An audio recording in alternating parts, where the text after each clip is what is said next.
My name is Elizabeth Anderson. I am 32 years old.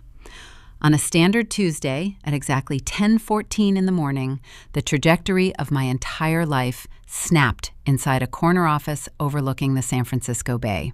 David Sterling sat across from me. He was the man whose tech startup I had spent 6 grueling years holding together.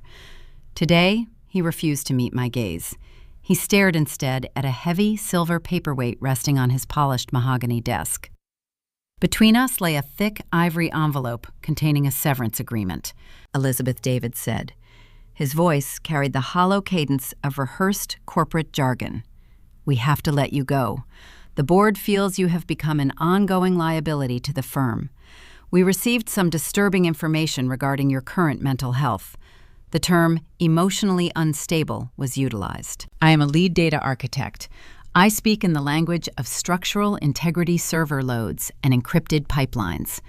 When the company back-end infrastructure collapsed during the holiday surge 2 years ago, I remained awake for 72 straight hours, rewriting the core architecture from scratch. I do not panic under pressure. I calculate variables. I did not demand an explanation from him. I did not defend my sanity, shed tears, or ask who provided this supposed medical information. My resting pulse stayed level. I briefly scanned the exit clauses printed on the crisp paper. They offered 6 months of pay, contingent upon signing a strict non-disclosure agreement. I stood up. I left the contract on the desk, unsigned. Emptying my workspace required a single medium-sized cardboard box. 2 framed industry certifications, a specialized mechanical keyboard, and a stainless steel thermos. 6 years of dedicated loyalty reduced to perhaps 12 pounds of cargo. I carried my box through the open plan floor. 20 colleagues stared at their glowing monitors. The quiet hum of corporate self-preservation hung heavy in the room. Nobody offered a single goodbye. The silence felt thick enough to choke on. The elevator descended 30 floors without a sound. I stepped out onto Market Street and pulled my wool collar tight against my neck. The morning fog carried a 40-degree bite. The damp air felt sharp against my skin, smelling faintly of exhaust and salt water. I began walking toward the train station, matching the brisk pace of the city. At 10:20 in the morning, exactly 6 minutes after I exited the revolving glass doors of the lobby, my phone buzzed inside my coat pocket. I retrieved the device. One unread text message illuminated the screen. The sender was my mother, Susan. "We heard the bad news. Time to come home to Carmel, sweetie." I stopped dead on the concrete pavement. Commuters flowed around me like a river of trench coats and steaming coffee cups. I stared at the glowing glass in my palm. My chest tightened as the puzzle pieces clicked together. David had not yet drafted a company-wide termination email. My dismissal remained a sealed secret, confined to a room I had departed mere moments ago. Yet my mother, sitting 120 miles south in her immaculate living room, already knew the outcome of that meeting. The timing lacked the messy nature of a random coincidence. It possessed the chilling, sterile precision of a coordinated strike. My own parents had orchestrated my termination. I did not type a reply to her message. I locked the screen and slipped the device back into my pocket. If you have ever watched the people meant to protect you weaponize your own reliability to build a trap, drop a comment below. Tell me your age and what city you are watching from right now. Hit subscribe to Vega Vengeance because the digital audit I was about to run on my own bloodline would unearth a scheme far darker than a stolen career. I did not cry when I returned to my apartment that evening. I carried the cardboard box through the front door, placed it on the kitchen island, and left it there, unpacked. The space was quiet. The San Francisco fog had rolled in early, pressing a thick gray blanket against the floor-to-ceiling windows of my living room. The faint, rhythmic chime of the crosswalk signal drifted up from the street below. I poured a glass of cold water from the refrigerator, drank it in one steady breath, and walked to my desk. I opened my personal laptop. The screen illuminated my face in the dim room. David Sterling and the board of directors believed they had severed my connection to the company infrastructure the moment I walked out of that corner office. They revoked my administrative credentials, deactivated my keycard, and locked my corporate email. That is standard protocol when terminating an employee.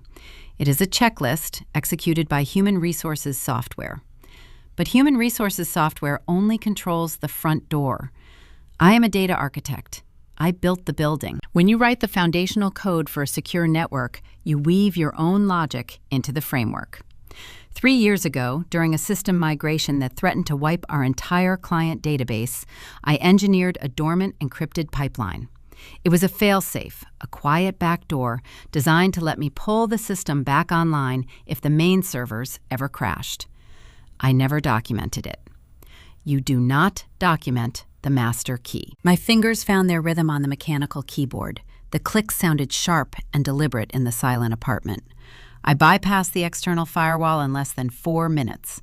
I routed my connection through a series of proxy servers to mask my location, slipping past the security protocols I had personally designed. I was in. I bypassed the main executive drives and navigated directly to the human resources communication logs. I filtered the search parameters for any incoming external communications directed to David Sterling over the past 72 hours. The server returned 24 results. 23 were standard vendor emails and automated calendar updates. 1 was a recorded phone call log with an attached document file received on Monday at 4 in the afternoon, the day before my termination. I opened the metadata for the incoming call. The system had logged the originating IP address, a string of numbers that most people would ignore, but to me, it was a geographical coordinate. I ran a standard trace on the IP routing. The digital footprint mapped directly to a residential broadband network 120 miles south of my current location, Carmel by the Sea, California. I stared at the location tag. My resting pulse remained flat, but a cold, heavy stone settled at the bottom of my stomach. The address associated with the network provider belonged to a boutique winery estate. It was the exact coordinate of my childhood home. The network belonged to my father, Richard Anderson. My own parents had orchestrated the phone call to my employer. I pulled the audio transcript of the call. The software had automatically converted the speech to text. I read the words my father had spoken to the man who signed my paychecks. Richard had introduced himself as a concerned parent. He used phrases like rapid cognitive decline and unpredictable outbursts. He advised David that keeping me on staff posed a severe legal liability to the startup. It was a masterclass in corporate manipulation, delivered by a man who spent his life negotiating leveraged buyouts. But a phone call alone would never convince a cautious tech CEO to terminate his lead architect without cause. Richard needed proof. I clicked on the attachment appended to the human resources file. It was a PDF document. The file opened to reveal a formal medical evaluation on professional letterhead. The clinic name at the top belonged to a psychiatric facility in Monterey. Below the header was my full legal name, my date of birth, and a detailed diagnostic report. The text described a patient suffering from severe erratic behavior, chronic paranoia, and an inability to maintain professional boundaries. The report concluded that I required immediate, full-time residential care. At the bottom of the page rested a signature in dark blue ink from a licensed clinical therapist.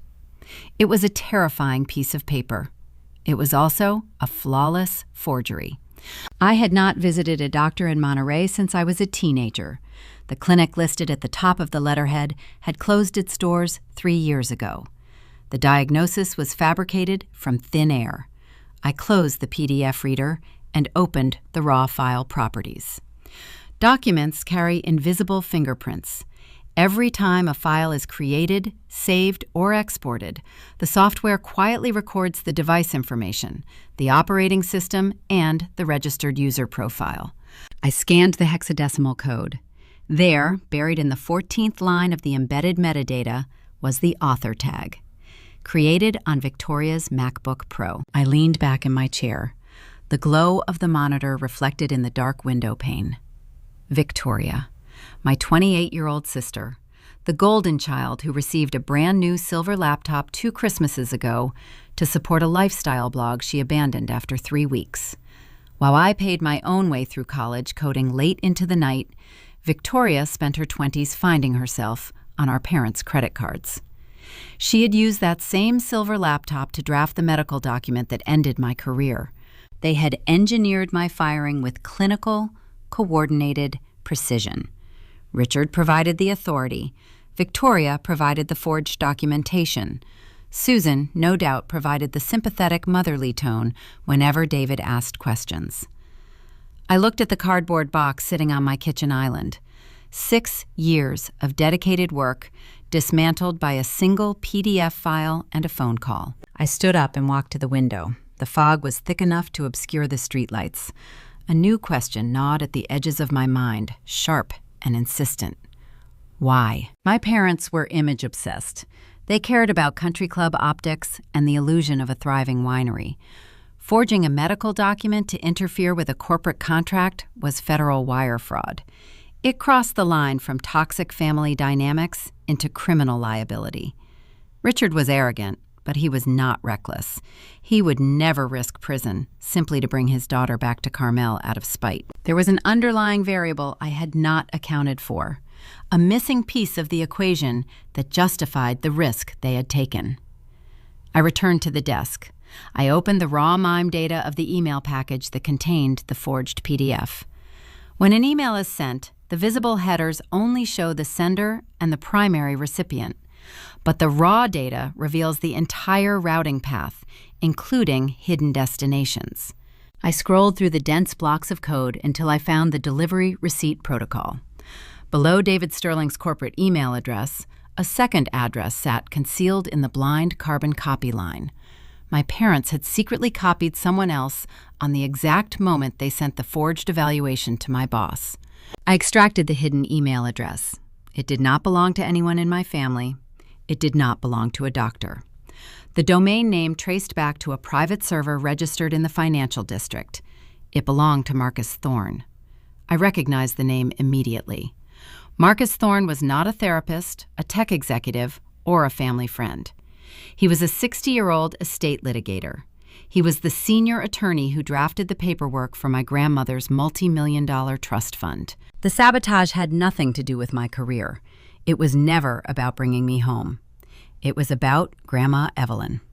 And the realization of what my parents were preparing to do to her made the air in my apartment turn instantly to ice. To understand the calculus of this betrayal, you have to examine the financial architecture of the Anderson family. My father, Richard, ran a boutique winery in Carmel by the Sea.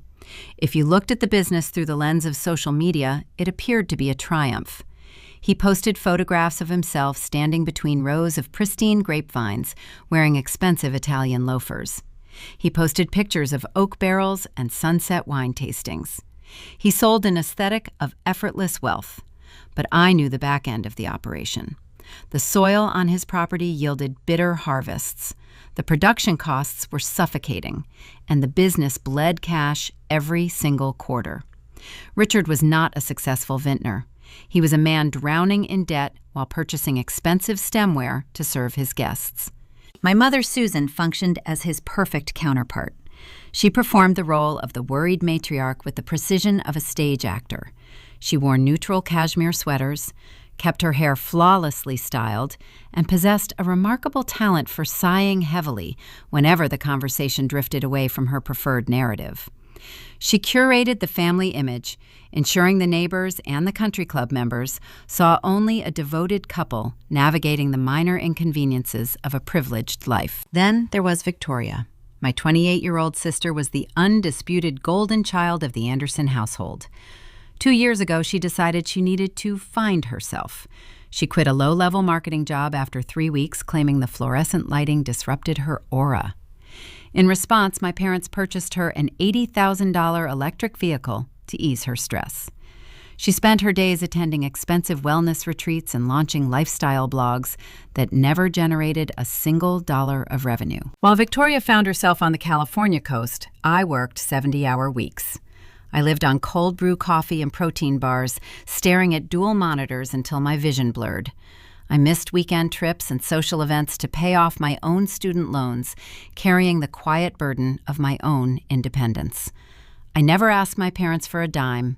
I never expected a handout. Yet their recurring motif, delivered over crystal water goblets at every Thanksgiving dinner, was always the same.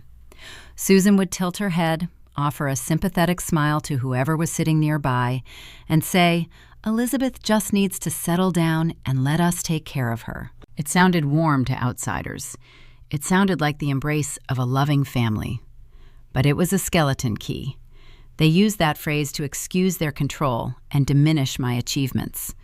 Framing my grueling career as a symptom of instability allowed them to elevate Victoria's aimless dependency as something sweet and normal. I was the reliable one, the one who handled the technical crises, the one who fixed the broken router, the one who navigated the complex paperwork whenever the winery faced a logistical hurdle. They relied on my competence while publicly pitying my ambition. Sitting in my dark apartment with the forged medical evaluation glowing on my screen, I realized I needed to follow the money. Marcus Thorne, the estate litigator, hidden in the blind carbon copy line of the email, did not handle corporate disputes. He handled generational wealth. 4 years ago, I had built the encrypted payment portal and inventory tracking system for my father's tasting room.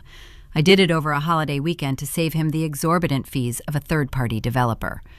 I never revoked my own administrative access. I opened a secure terminal on my laptop and established a quiet connection to the winery servers. I bypassed the front-facing dashboard and pulled the raw financial ledgers from the past 6 months. The numbers painted a grim reality. Richard was dodging calls from glass bottle suppliers. The property faced a looming balloon payment on a second mortgage. The business account held a functional balance that hovered dangerously close to zero. They were operating on fumes and the grace of extended credit lines. But as I scrolled through the dense columns of transactional data, I noticed a terrifying anomaly. 17 days ago, a single, flawless transfer of $45,000 had materialized in the primary ledger. It did not originate from a wine distributor or a tasting room event. It was an external wire deposit.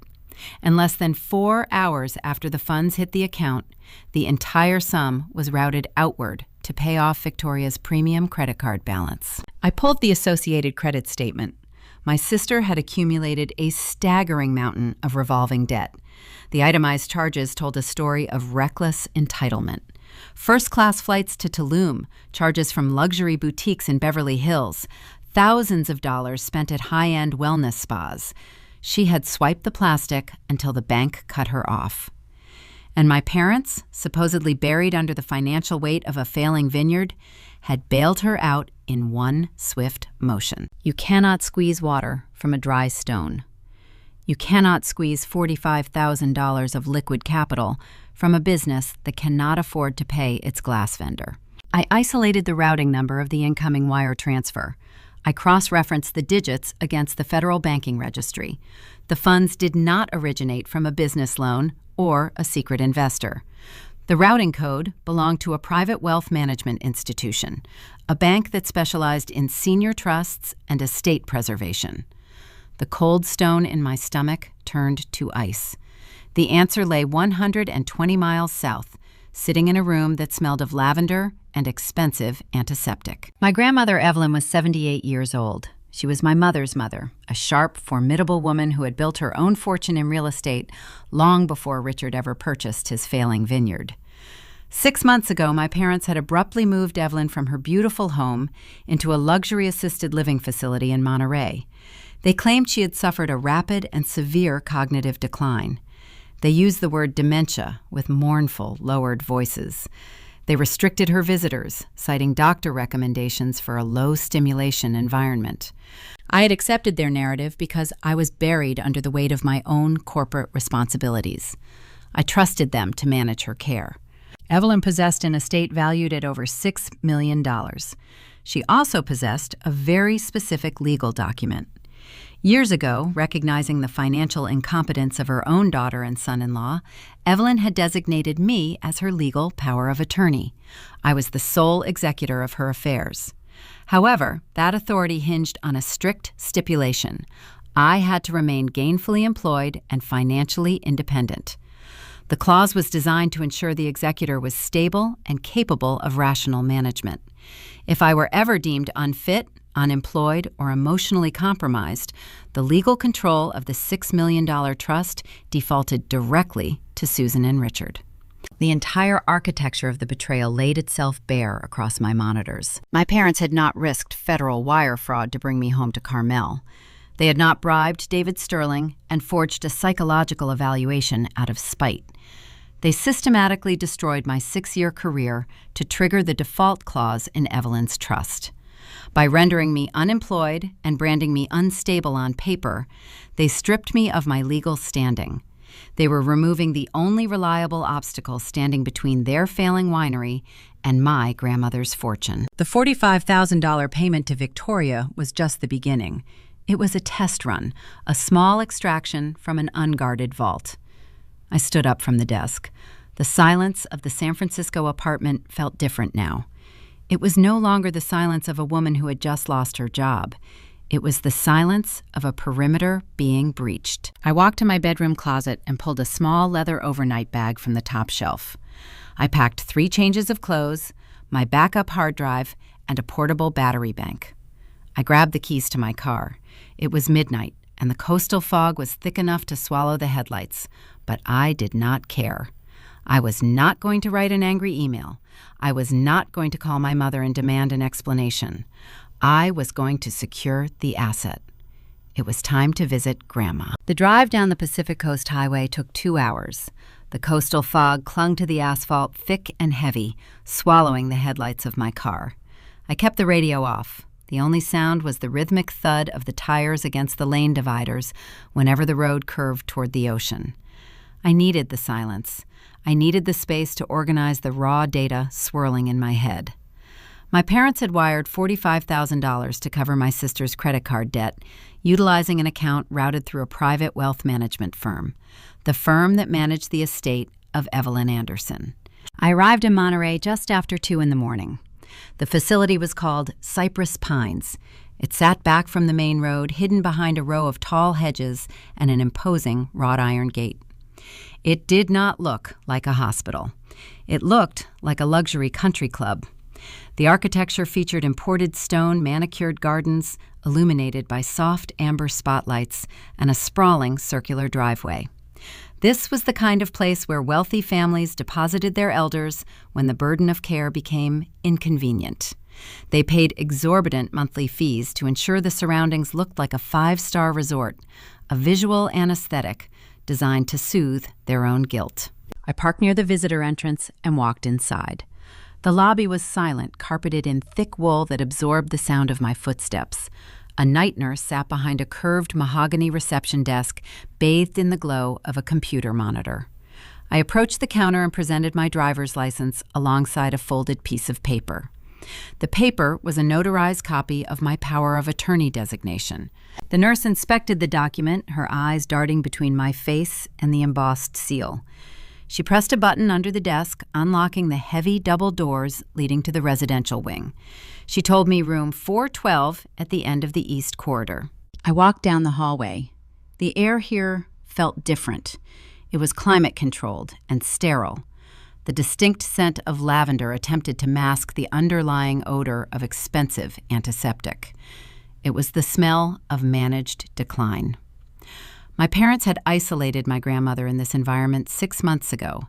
They told everyone at the country club that Evelyn was suffering from severe dementia. They described her condition with mournful voices, claiming she frequently forgot her own name and wandered the halls looking for people who had died decades ago. They restricted her visitor access, citing strict medical advice to maintain a low-stimulation environment. I reached the heavy oak door of room 412 and pushed it open quietly. I expected to find a frail woman asleep in a hospital bed. I expected the quiet hum of medical machinery. Instead, a single brass reading lamp illuminated the corner of the room. Evelyn was not asleep. She was sitting upright in a high-backed leather armchair, fully dressed in a tailored silk blouse and slacks. A pair of reading glasses rested on the bridge of her nose. Spread across her lap was the weekend edition of the Wall Street Journal. She held a red pen in her right hand, circling stock yields in the margins. Her mind was not declining. It was as sharp as a newly cut diamond. She looked up when the door clicked shut. Her green eyes, the exact same shade as mine, locked onto my face. She did not speak immediately. She reached up with her left hand and tapped the face of her silver wristwatch twice. It was a code we had established years ago. 2 taps meant the perimeter was secure.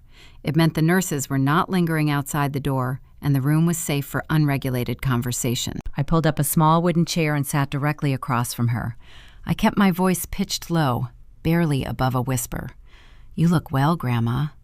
She folded the newspaper with sharp, deliberate creases and placed it on the side table. "They took my phone, Elizabeth." Her voice was steady, carrying the gravelly timbre of a woman who had spent 40 years negotiating commercial real estate deals in boardrooms full of men. But beneath the steady tone, a current of cold anger vibrated. "Richard came in here 3 weeks ago," she continued. "He brought an administrator with him. They claimed I was making erratic calls to emergency services. They confiscated my cellular device and replaced it with a landline that only dials the front desk. They cut off my access to the outside world." I looked at the blank wall where a phone jack sat empty. "Why?" "Because they are emptying the accounts," she said. I leaned forward. The puzzle pieces were beginning to align, snapping into place with a sickening structural click. To understand the gravity of her statement, you have to understand the architecture of Evelyn's estate. My grandmother possessed a liquid net worth of over $6 million, accumulated through decades of shrewd property investments. She knew her son. She knew Richard lacked the discipline to manage wealth, and she knew Susan would enable his reckless spending. To protect her legacy, Evelyn had drafted a highly specific legal trust. She designated me as her sole power of attorney and the primary executor of her estate. However, the legal framework contained a critical contingency clause.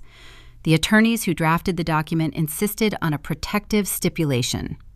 To maintain executor status over a $6 million trust, the designated individual had to demonstrate ongoing stability. The contract explicitly stated that I had to remain gainfully employed, financially independent, and of sound mind. It was a standard fiduciary safeguard designed to prevent an incapacitated person from mismanaging a fortune. If I ever failed to meet those criteria, if I became unemployed, financially insolvent, or was deemed psychologically unstable, the legal control of the entire estate bypassed me and defaulted directly to the next of kin. It defaulted to my father. I sat in the dim light of the care facility, the scent of lavender burning the back of my throat, as the true magnitude of my family's betrayal crystallized. My parents had not executed this elaborate sabotage out of petty spite. They did not call my boss and forge a psychological evaluation simply to force me to move back to Carmel. They engineered my termination with clinical precision to trigger the default clause in Evelyn's trust. By getting me fired and submitting a falsified medical document branding me an emotional liability, they were legally disqualifying me from my executor status. They were systematically destroying my 6-year career to remove the only barrier standing between Richard's failing winery and a $6 million vault. They left Evelyn defenseless. They locked her in a luxury prison, severed her communication lines, and set a trap to sever her legal protection. The $45,000 payment to Victoria was not a gift. It was a test, extraction, a trial run to ensure the funds could be moved without triggering alarms. I looked at my grandmother. She was watching my face, tracking the realization as it washed over me. She did not offer comfort. She knew I did not need it. "We need to freeze the primary accounts," I whispered. "I still have the legal authority. I have not signed any surrender documents. If I initiate a hard lock tomorrow morning, Richard will not be able to transfer another dime." Evelyn shook her head slowly. "Freezing the accounts alerts them that you know the structural flaw.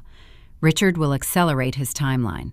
He will petition a judge for an emergency conservatorship over me, using your recent termination as proof that you are unfit to stop him. If we lock the doors now, they will just break the windows." She reached down, slipping her hand between the heavy mattress and the wooden bed frame. She retrieved a small, black, leather-bound ledger. The cover was worn at the edges. She pressed it firmly into my hands. "The nurses check the nightstand, but they do not strip the bed until Thursdays," she said. "I have been tracking the withdrawal notifications that come through my monthly paper statements. They intercept my mail, but the weekend staff is careless. I managed to secure the last 2 envelopes." I opened the ledger.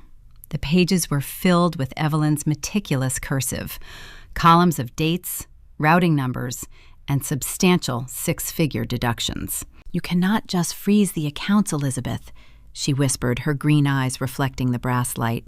"You have to prove fraud. You have to trace the extraction points. You need to show the judge exactly where the money went, who authorized the transfers, and who received the capital. If you bring a theory to court, Richard will talk his way out of it. If you bring the receipts, you crush him." I traced my thumb over the leather cover of the book. The weight of it felt immense. It was not just a record of stolen money. It was the blueprint for my family's destruction. "Find where the money went," Evelyn said. "Do not confront your mother. Do not answer your sister's text messages. Go back to San Francisco and do what you do best. Build the pipeline. Find the leak." I stood up from the wooden chair. I slipped the black ledger into the inside pocket of my jacket. I looked at the woman who had built an empire and watched her own son attempt to dismantle it. "I will secure the data, Grandma." She smiled, a brief, sharp expression that held no warmth, only resolve. She tapped her silver watch twice. I walked out of room 412 and pulled the heavy oak door shut behind me. I navigated the silent, sterile hallways, past the night nurse who did not look up from her monitor, and exited into the damp Monterey air. The fog had rolled further inland, coating the windshield of my car in a fine mist. I sat in the driver's seat and turned the key. The engine hummed to life. I did not feel the sting of betrayal anymore. The shock of the severed career and the forged medical documents had evaporated, replaced by a cold, calculating clarity. My family had weaponized my competence to build a trap. They assumed I would react with the predictable panic of a daughter seeking validation. They assumed I would crumble. They forgot I was an architect, and architects know exactly where to place the explosives to bring a building down. The drive back to San Francisco demanded focus. The thick coastal fog had lifted by the time I crossed the city limits, replaced by a cold, sharp dawn that mirrored the strategic shift occurring within my own mind. I did not return to my apartment to sleep or process the emotional trauma of the night. I returned to construct a command center. I walked through my front door, ignoring the unpacked cardboard box sitting on the kitchen island. I moved straight to the dining area. My heavy oak table, purchased after a grueling promotion cycle 3 years ago, was swept clear of its decorative bowls and mail stacks. I left the apartment and walked 2 blocks to a local thrift shop, purchasing a scuffed $12 whiteboard. At the corner bodega, I bought a fresh pack of red dry erase markers. By 9 in the morning, the oak table was unrecognizable. I connected my high-speed laptop to a portable printer. I began generating physical copies of the withdrawal notifications Evelyn had meticulously recorded in her hidden black leather ledger.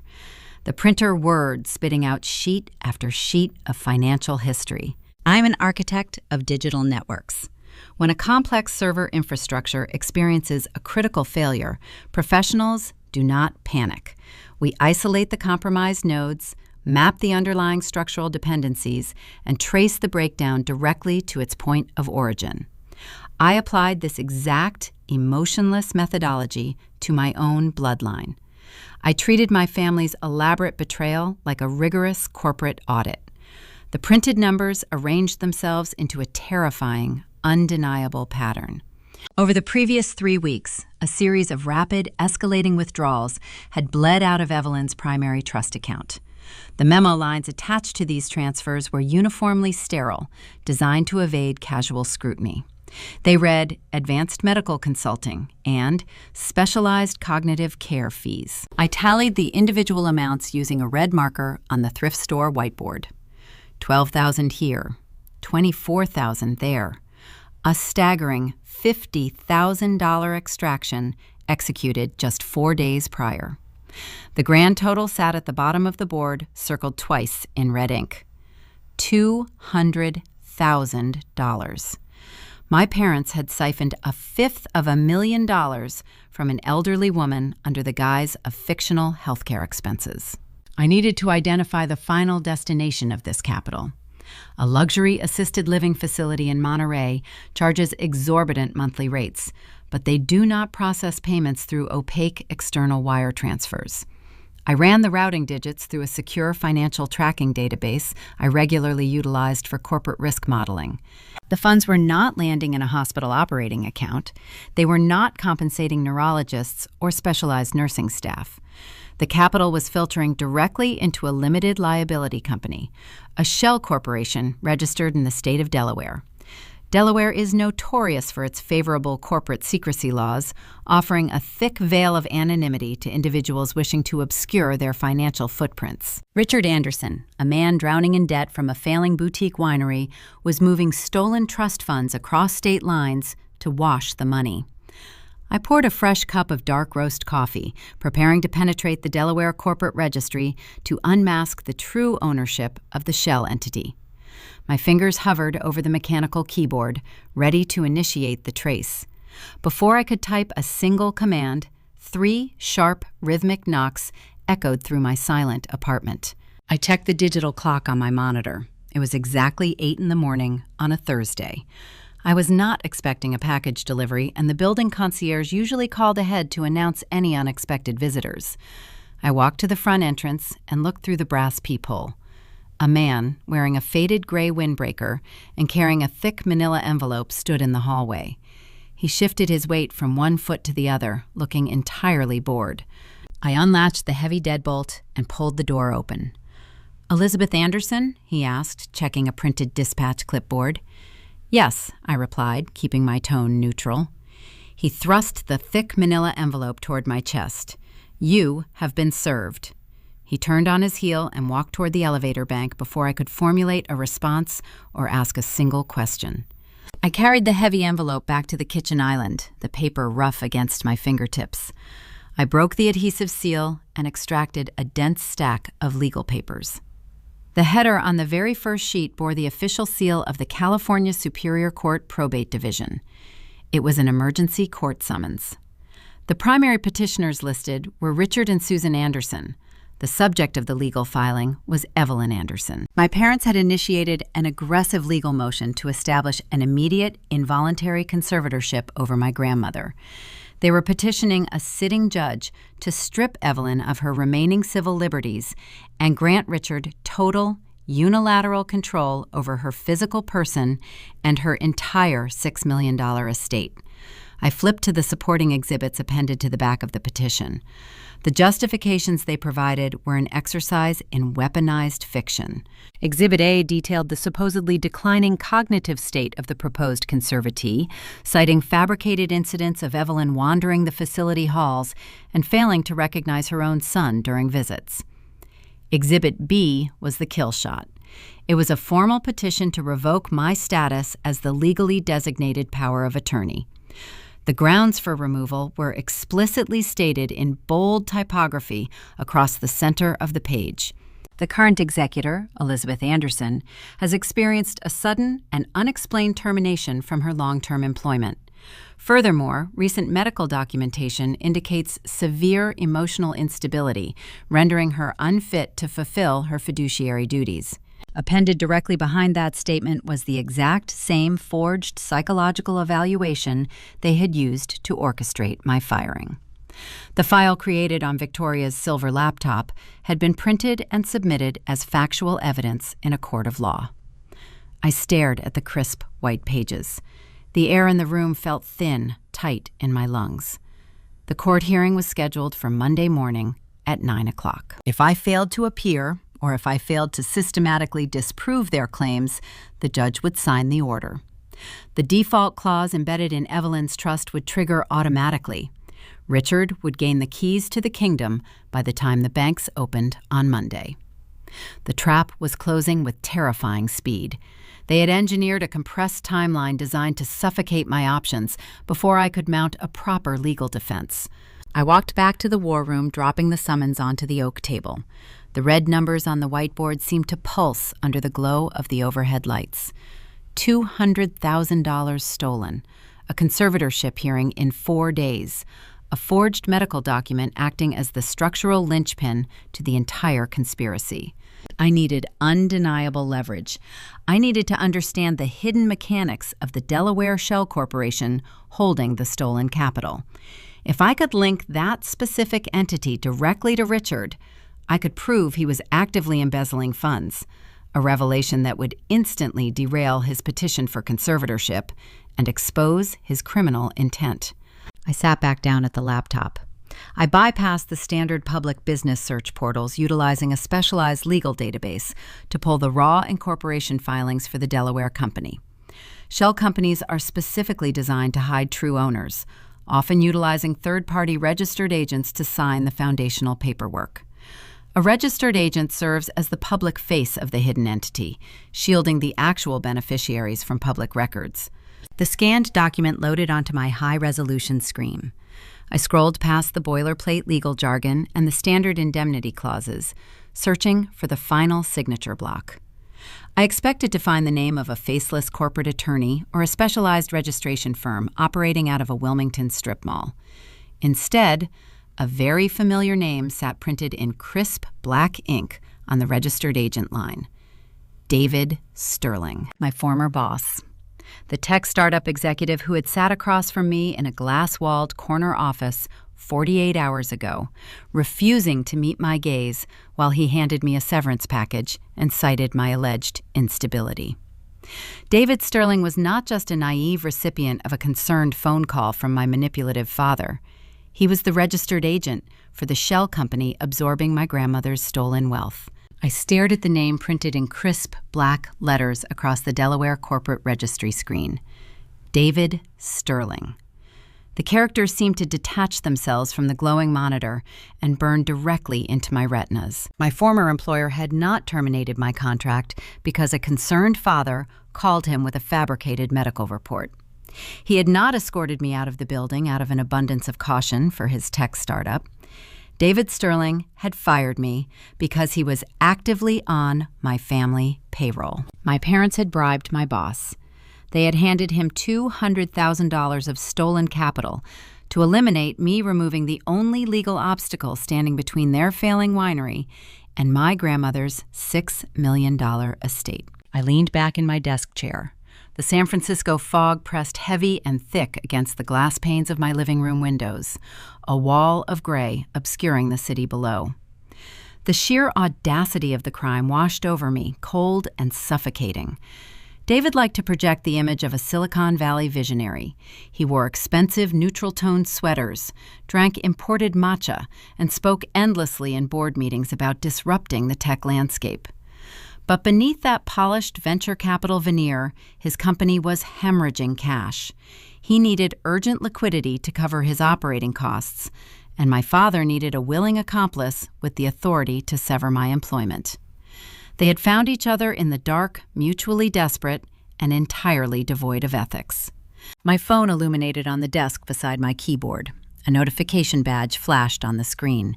It was an alert from a mutual college acquaintance, forwarding a link to a social media update. I unlocked the device, my thumb hovering over the glass, and navigated to the application. Victoria had updated her public status 20 minutes ago. The text read, "Heartbroken, watching a sibling struggle with severe mental health issues. Family requires tough love sometimes. Please keep us in your thoughts during this difficult chapter of our lives." Below the text sat a carefully curated photograph of a single white candle burning on a marble countertop. It was a masterpiece of performative grief, designed and executed by the golden child who had forged my psychological evaluation on her silver laptop just days prior. I scrolled through the engagement metrics. The post had already garnered over 200 sympathetic comments. Neighbors from Carmel, members of my mother's exclusive country club, and distant relatives poured out their digital support. They praised my parents for their incredible strength. They offered prayers for my recovery. They validated the exact fiction my family needed to justify the impending conservatorship hearing. My chest tightened, a sharp spike of adrenaline begging for immediate release. The urge to type the truth was overwhelming. I could expose the stolen money, the fake diagnosis, and the Delaware Shell Company right there in the public comments section. I could burn her curated narrative to the ground in 3 sentences. I forced my hand flat against the cold oak of my dining table. I took a slow, measured breath. I did not type a reply. I did not defend myself in the digital public square. Arguing with a lie only provides it with oxygen, and I was preparing to suffocate their operation entirely. I turned away from the phone and walked to the small supply closet in my hallway. I retrieved a thick, heavy-duty binder. It was navy blue, formal, and rigid. I carried it back to my makeshift war room and placed it in the center of the table. I reached for a label maker and a stack of clear plastic dividers. I was no longer merely a data architect reviewing flawed code. I was an auditor organizing an execution. I loaded my desktop printer with fresh paper and began the physical assembly of my defense. The machine whirred, steadily spitting out the warm, ink-heavy pages of my family's destruction. Tab 1. I snapped the metal rings open and inserted the IP routing logs. These pages traced the forged psychiatric evaluation directly to the broadband network address of the Carmel estate. I placed the hexadecimal code metadata right behind it, proving unequivocally that the document originated on Victoria's personal computer. Tab 2. The financial evidence. I hole-punched the banking ledgers tracking the $200,000 extraction from Evelyn's primary trust account. I cross-referenced those withdrawals with the Delaware registry documents linking the receiving shell corporation directly to David Sterling. It was a pristine paper trail of federal wire fraud and corporate embezzlement, neatly arranged behind a plastic divider. Tab 3. The original pages from the black leather ledger I had retrieved from under my grandmother's mattress in Monterey. I inserted Evelyn's sharp, undeniable cursive logs detailing every stolen dollar. Those handwritten pages proved her mind remained mathematically flawless, obliterating their claim of severe cognitive decline. I pressed the binder shut. The heavy click of the metal rings echoed sharply in the silent apartment. I ran my hand over the smooth navy cover. I possessed the exact sequence of documentation required to walk into the probate court on Monday morning, dismantle my father's conservatorship petition, and hand a sitting judge the evidence required to involve the district attorney. I calculated my window of opportunity. It was Thursday evening. I had 72 hours to finalize my delivery and consult with Marcus Thorne to orchestrate the courtroom trap. The timeline abruptly vanished. At 6:14 in the evening, the screen of my phone lit up with an incoming call. The caller ID displayed an unknown local number. It was not a registered hospital line or a familiar contact, but a prepaid burner phone. I answered the call, pressing the device to my ear. "Hello," I said, keeping my tone neutral. "Is this Elizabeth Anderson?" The voice on the other end was hushed, rushed, and laced with genuine panic. "Yes, who is calling?" "It is Elena. I am a night shift nurse at Cypress Pines." She paused, and I heard the sound of a heavy door closing in the background, followed by her breath catching, as if she were checking over her shoulder. I remembered Elena. She was a quiet woman in her late 40s who had always treated Evelyn with dignity, refusing to speak to her in the condescending, exaggerated tone the rest of the facility staff utilized. "What is wrong, Elena?" I asked, my posture straightening. "Elizabeth," she whispered, her words tumbling out in a frantic, terrifying rush. "Your father is here right now. He brought a private medical transport team with him. They have a stretcher in the hallway, and they are packing up your grandmother's room." I stood up from the oak table so fast my chair knocked backward, clattering loudly against the hardwood floor. "Where are they taking her?" "I do not know the exact address," Elena replied, her voice shaking with adrenaline. But I saw the transfer authorization clipboard when the lead paramedic handed it to the front desk. "They are moving Evelyn to a restricted hospice facility out of state tonight. Your father told the administrator that you surrendered your legal rights this morning." The blood drained from my face, leaving a cold, prickling sensation down the back of my neck. Moving Evelyn across state lines was a tactical kill shot. If they successfully transported her outside of California jurisdiction before the Monday hearing, fighting the conservatorship would become a logistical nightmare tangled in interstate legal codes. They would isolate her completely, strip her of any remaining communication, and drain the remaining $5 million before a new judge could even review my binder. Elena, listen to me very carefully, I said, my voice dropping into an icy, commanding register. Do not try to physically stop them. You will lose your job. Just tell me if the ambulance has loaded her yet. Not yet, Elena breathed. They are waiting for the facility doctor to sign the discharge papers. You have maybe 40 minutes before those tires hit the highway. I hung up the phone. I grabbed the navy blue binder from the table, shoved it into my leather tote bag, and grabbed my car keys. I did not grab a coat. I did not lock the deadbolt behind me. I ran down the hallway, hit the emergency stairwell, and bypassed the elevator entirely. My parents knew the Monday hearing was a risk. They knew I was quiet, and my silence had finally terrified them into accelerating their timeline. They were trying to steal the prize before the war even began. I did not pack a coat. I grabbed my car keys, slung the leather tote bag containing the navy blue binder over my shoulder, and left my apartment door unlocked. Driving south on Highway 1 usually offers a scenic, breathtaking view of the Pacific Ocean. Tonight, the route was merely a dark, winding strip of asphalt standing between me and my grandmother's freedom. I broke 4 different speed limits before clearing the San Mateo County line. My foot pressed the accelerator flush against the floorboard. The engine roared, a sustained, high-pitched mechanical whine, matching the adrenaline flooding my bloodstream. During the frantic drive, I engaged the Bluetooth system in my vehicle. I could not walk into a medical facility armed only with a binder of financial spreadsheets. Legal ammunition was required. I dialed a rapid response legal service operating out of Silicon Valley, a firm I kept on retainer during my tenure as a lead architect to handle sudden corporate disputes. I paid an emergency premium to connect directly with a senior partner. I explained the situation in under 3 minutes, detailing the forged conservatorship documents and the impending unauthorized medical transport.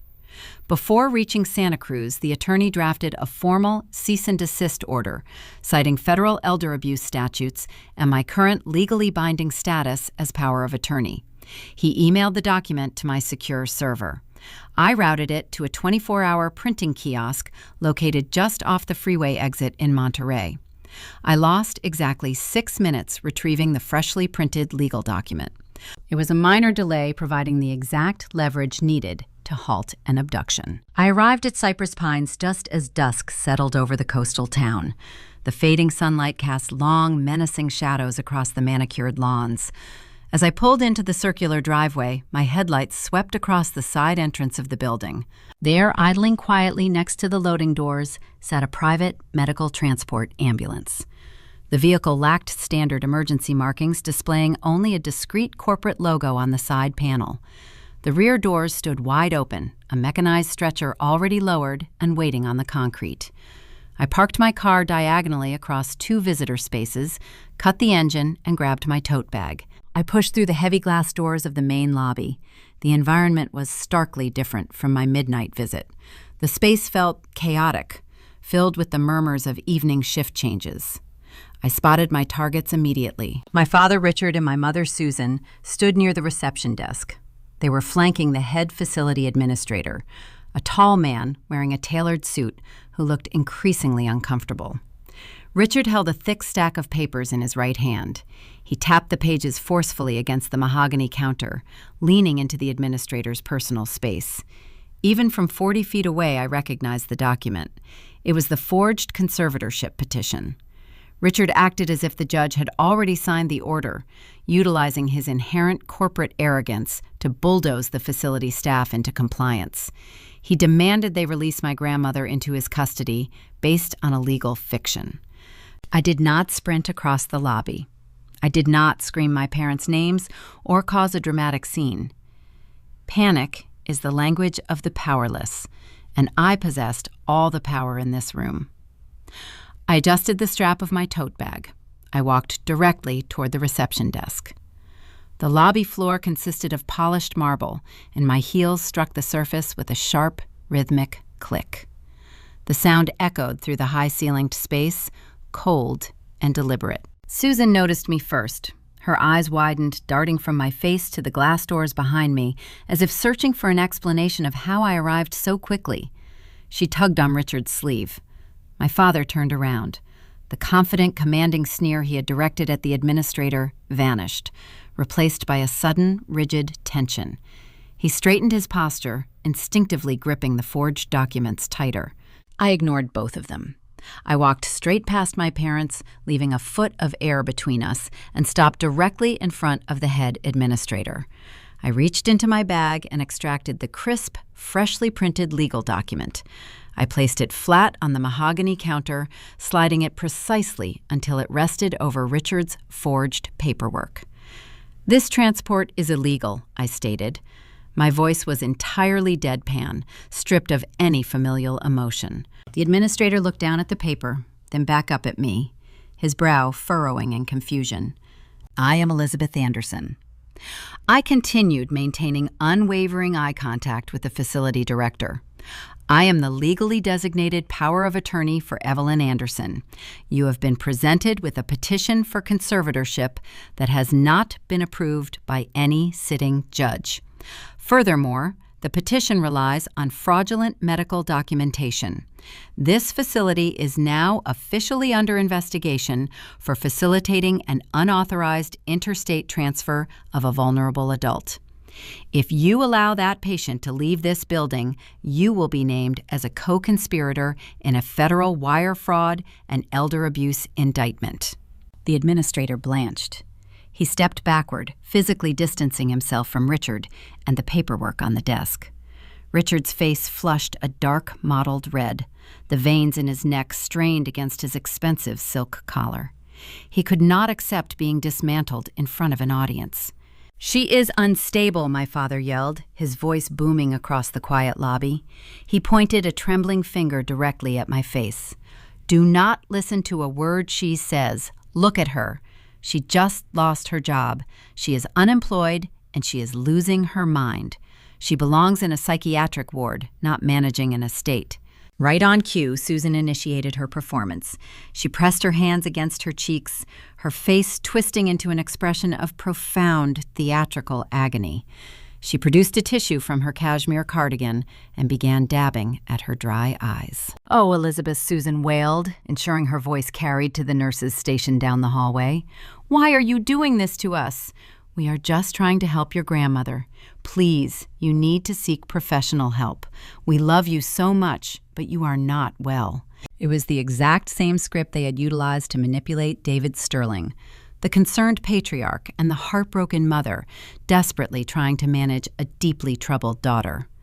The act was designed to make me react, to provoke a shout, and defend my sanity, which would only serve to validate their claims of instability to the observing staff. I did not take the bait. I did not raise my voice or acknowledge my mother's fabricated tears. Instead, I slowly lifted my left arm. I looked down at my wrist, observing the second hand ticking silently across the watch dial. I shifted my gaze back to my father.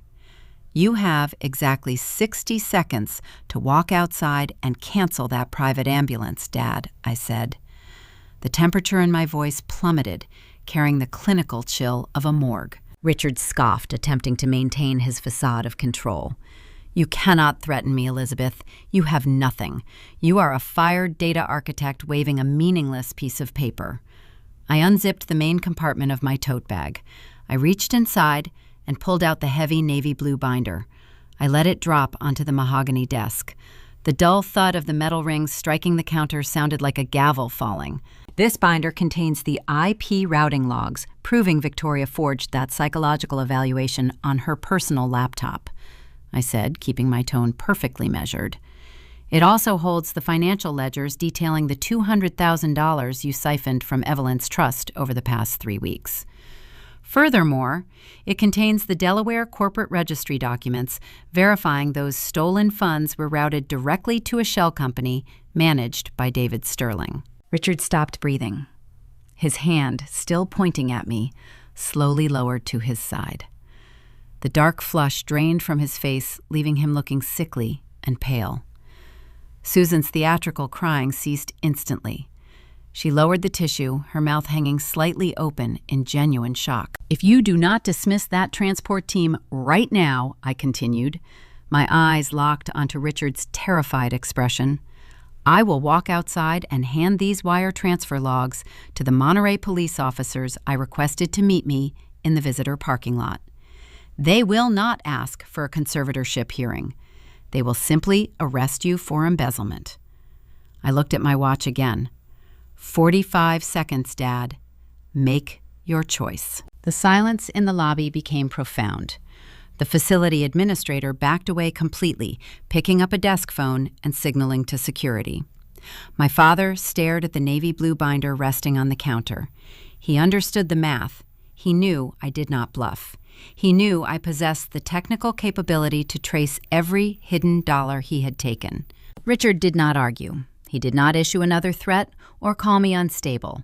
He turned sharply on his heel, grabbed Susan by the elbow, and practically dragged her toward the side exit where the ambulance waited.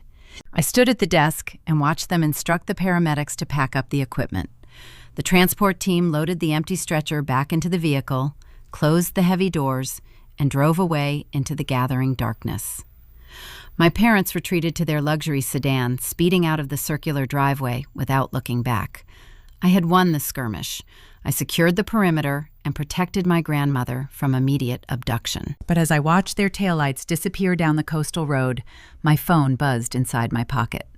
The battle had escalated, and the next strike would not come from my parents. It would arrive from the golden child who had forged the documents in the first place, handing me a written admission that would lead me directly into a trap set by a 60-year-old estate litigator. The taillights of my parents' luxury sedan disappeared down the dark coastal road, swallowed by the dense Monterey fog. The private medical transport ambulance had already departed in the opposite direction. The loading zone outside the care facility was silent again. The damp night air chilled the skin on my arms, but the adrenaline rushing through my veins kept my hands remarkably steady. I had secured the perimeter. My grandmother was safe in her room, shielded for now by the threat of a federal investigation. I turned away from the empty driveway and walked back toward my parked car. My leather tote bag hung heavy against my shoulder, anchored by the weight of the navy blue binder inside. I unlocked my vehicle, slid into the driver's seat, and pressed the ignition button. The dashboard illuminated, casting a faint blue glow across the steering wheel. Before I could shift the car into drive, my phone vibrated inside the center console. The screen displayed a new text message notification. The sender was Victoria. My sister had remained in Carmel, safely distanced from the physical confrontation at the medical facility. She preferred to operate from the shadows, utilizing her silver laptop to forge documents while our parents executed the heavy lifting. But Victoria suffered from a fatal psychological flaw. She was the golden child, accustomed to perpetual validation. She lacked the discipline required to remain quiet during a perceived victory. She needed to gloat. She needed the final word. I unlocked the screen and opened the message thread. "You are just making this harder on yourself, Lizzie. Mom and Dad are just trying to protect Grandma's legacy. David told us you were spiraling anyway." I sat in the quiet car and read the glowing letters 3 times. I did not feel anger.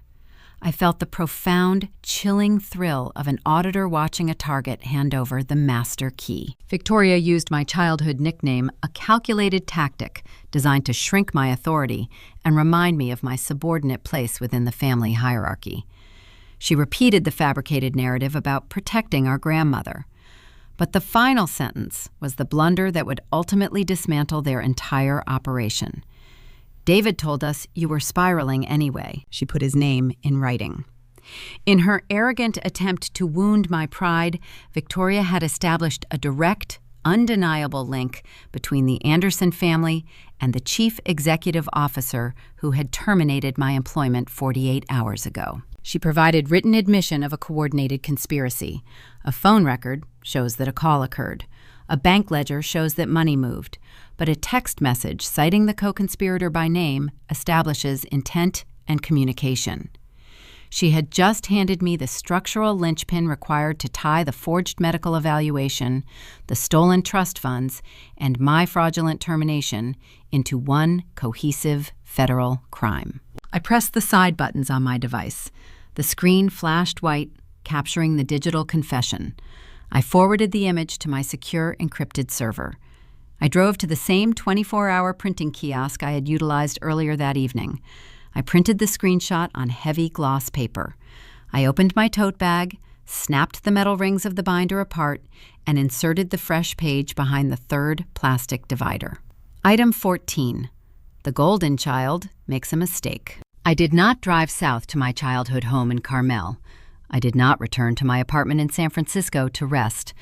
I pointed my car north and drove straight to the financial district. I arrived just as the morning sun began to break over the bay, casting long, sharp shadows between the tower and glass skyscrapers. The city was still quiet, the streets populated only by delivery trucks and early morning commuters holding paper coffee cups. I parked in a subterranean structure on Montgomery Street and walked 3 blocks to a building clad in dark, polished marble. The brass directory in the lobby listed Thorne and Associates on the 42nd floor. Marcus Thorne was not a standard family lawyer. He was a 60-year-old estate litigator who wore bespoke charcoal suits and read corporate financial filings for recreation. He did not practice law to offer emotional comfort. He practiced law because he possessed a predatory instinct for dismantling arrogant people who believed their wealth placed them above the rules. My grandmother had hired him a decade ago, specifically because he operated with the cold efficiency of a shark. I rode the elevator to the top floor. The receptionist had not yet arrived, but the heavy glass doors to the firm were unlocked. I walked down the carpeted hallway and found Marcus sitting behind his desk. His office smelled of expensive leather and aged cedar. No family photographs decorated his workspace. The walls were lined with thick legal volumes, and his desk held nothing but a brass lamp, a silver pen, and a neat stack of manila folders. He looked up from his reading. He did not ask why I was standing in his office at 7 a.m. He observed my posture, the lack of a coat, and the heavy tote bag resting against my hip. He pointed his silver pen toward the leather chair opposite his desk. I sat down. I opened my bag and extracted the navy blue binder. I placed it flat on the cedar surface and slid it across the divide. My parents filed an emergency conservatorship petition yesterday, I said, keeping my vocal register low and even. The hearing is scheduled for Monday morning. They attached a fraudulent psychological evaluation to disqualify me as the acting executor. Marcus set his pen down. He adjusted the silver frames of his glasses. He pulled the binder closer and opened the cover. I sat in perfect silence while he read. I watched his eyes scan the printed pages. He examined the Internet Protocol routing logs, tracing the forged medical document to the Carmel estate. He traced his index finger along the columns of the bank ledgers, noting the dates and the substantial withdrawal amounts. He scrutinized the Delaware corporate registry filings, connecting the receiving shell company directly to David Sterling. Finally, he reached the new edition, the printed screenshot of Victoria's text message. He read the text message twice. A slow, terrifying smile touched the corners of his mouth. It was a cold expression, devoid of any warmth, reflecting the pure intellectual satisfaction of a hunter viewing a perfectly constructed trap. They believe they are walking into a standard probate hearing on Monday morning, Marcus said. His voice was a low, gravelly rumble that commanded immediate authority. He tapped his finger against the forged signature on the psychological evaluation. They anticipate facing a distressed daughter. They expect a judge to look at your recent unemployment and grant them the keys to the estate by noon. He closed the binder. The metal rings remained sealed. They do not realize they are walking into a federal fraud trap, he continued. This documentation elevates their actions from a simple family dispute over cognitive decline to a coordinated scheme involving wire fraud, identity theft, and corporate embezzlement. I maintained my steady gaze. Do we file for an injunction today? I asked. We do not, Marcus replied smoothly. An injunction simply pauses the board. It allows them time to restructure their argument and hide their remaining assets. We want them to play their hand. We want them to walk into a room believing they have already won. My father requested my attendance at a family dinner on Sunday evening, I told him. He intends to offer me a small monthly stipend to surrender my power of attorney quietly before court. He wants to secure the victory without risking a judge asking questions. Marcus leaned back in his leather chair. He steepled his fingers beneath his chin, his eyes reflecting the soft yellow light of the brass desk lamp. Then you will attend that dinner, Elizabeth. You will sit at their table. You will let Richard deliver his terms. You will let him set the stage and gather his audience. And then you will hand him this binder. The strategy was flawless. A courtroom revelation would destroy their legal standing, but a public dismantling in front of their chosen allies would destroy their carefully curated social armor. I nodded in agreement. The plan was set. But Marcus did not move to stand up or conclude the meeting. The terrifying smile faded from his face, replaced by a solemn, heavy seriousness. He opened the top right drawer of his desk. The smooth glide of the wood sounded distinct in the quiet office. I expected him to retrieve a retainer agreement or a formal legal authorization form for me to sign.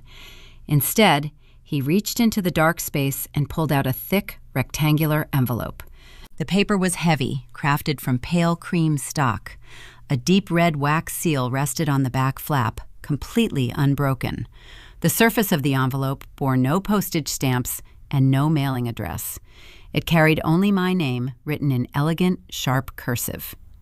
Marcus placed the envelope on the desk. He did not slide it toward me. He rested his palm flat against the paper, anchoring it to the wood. "Your grandmother is a remarkable strategist, Elizabeth," he said softly.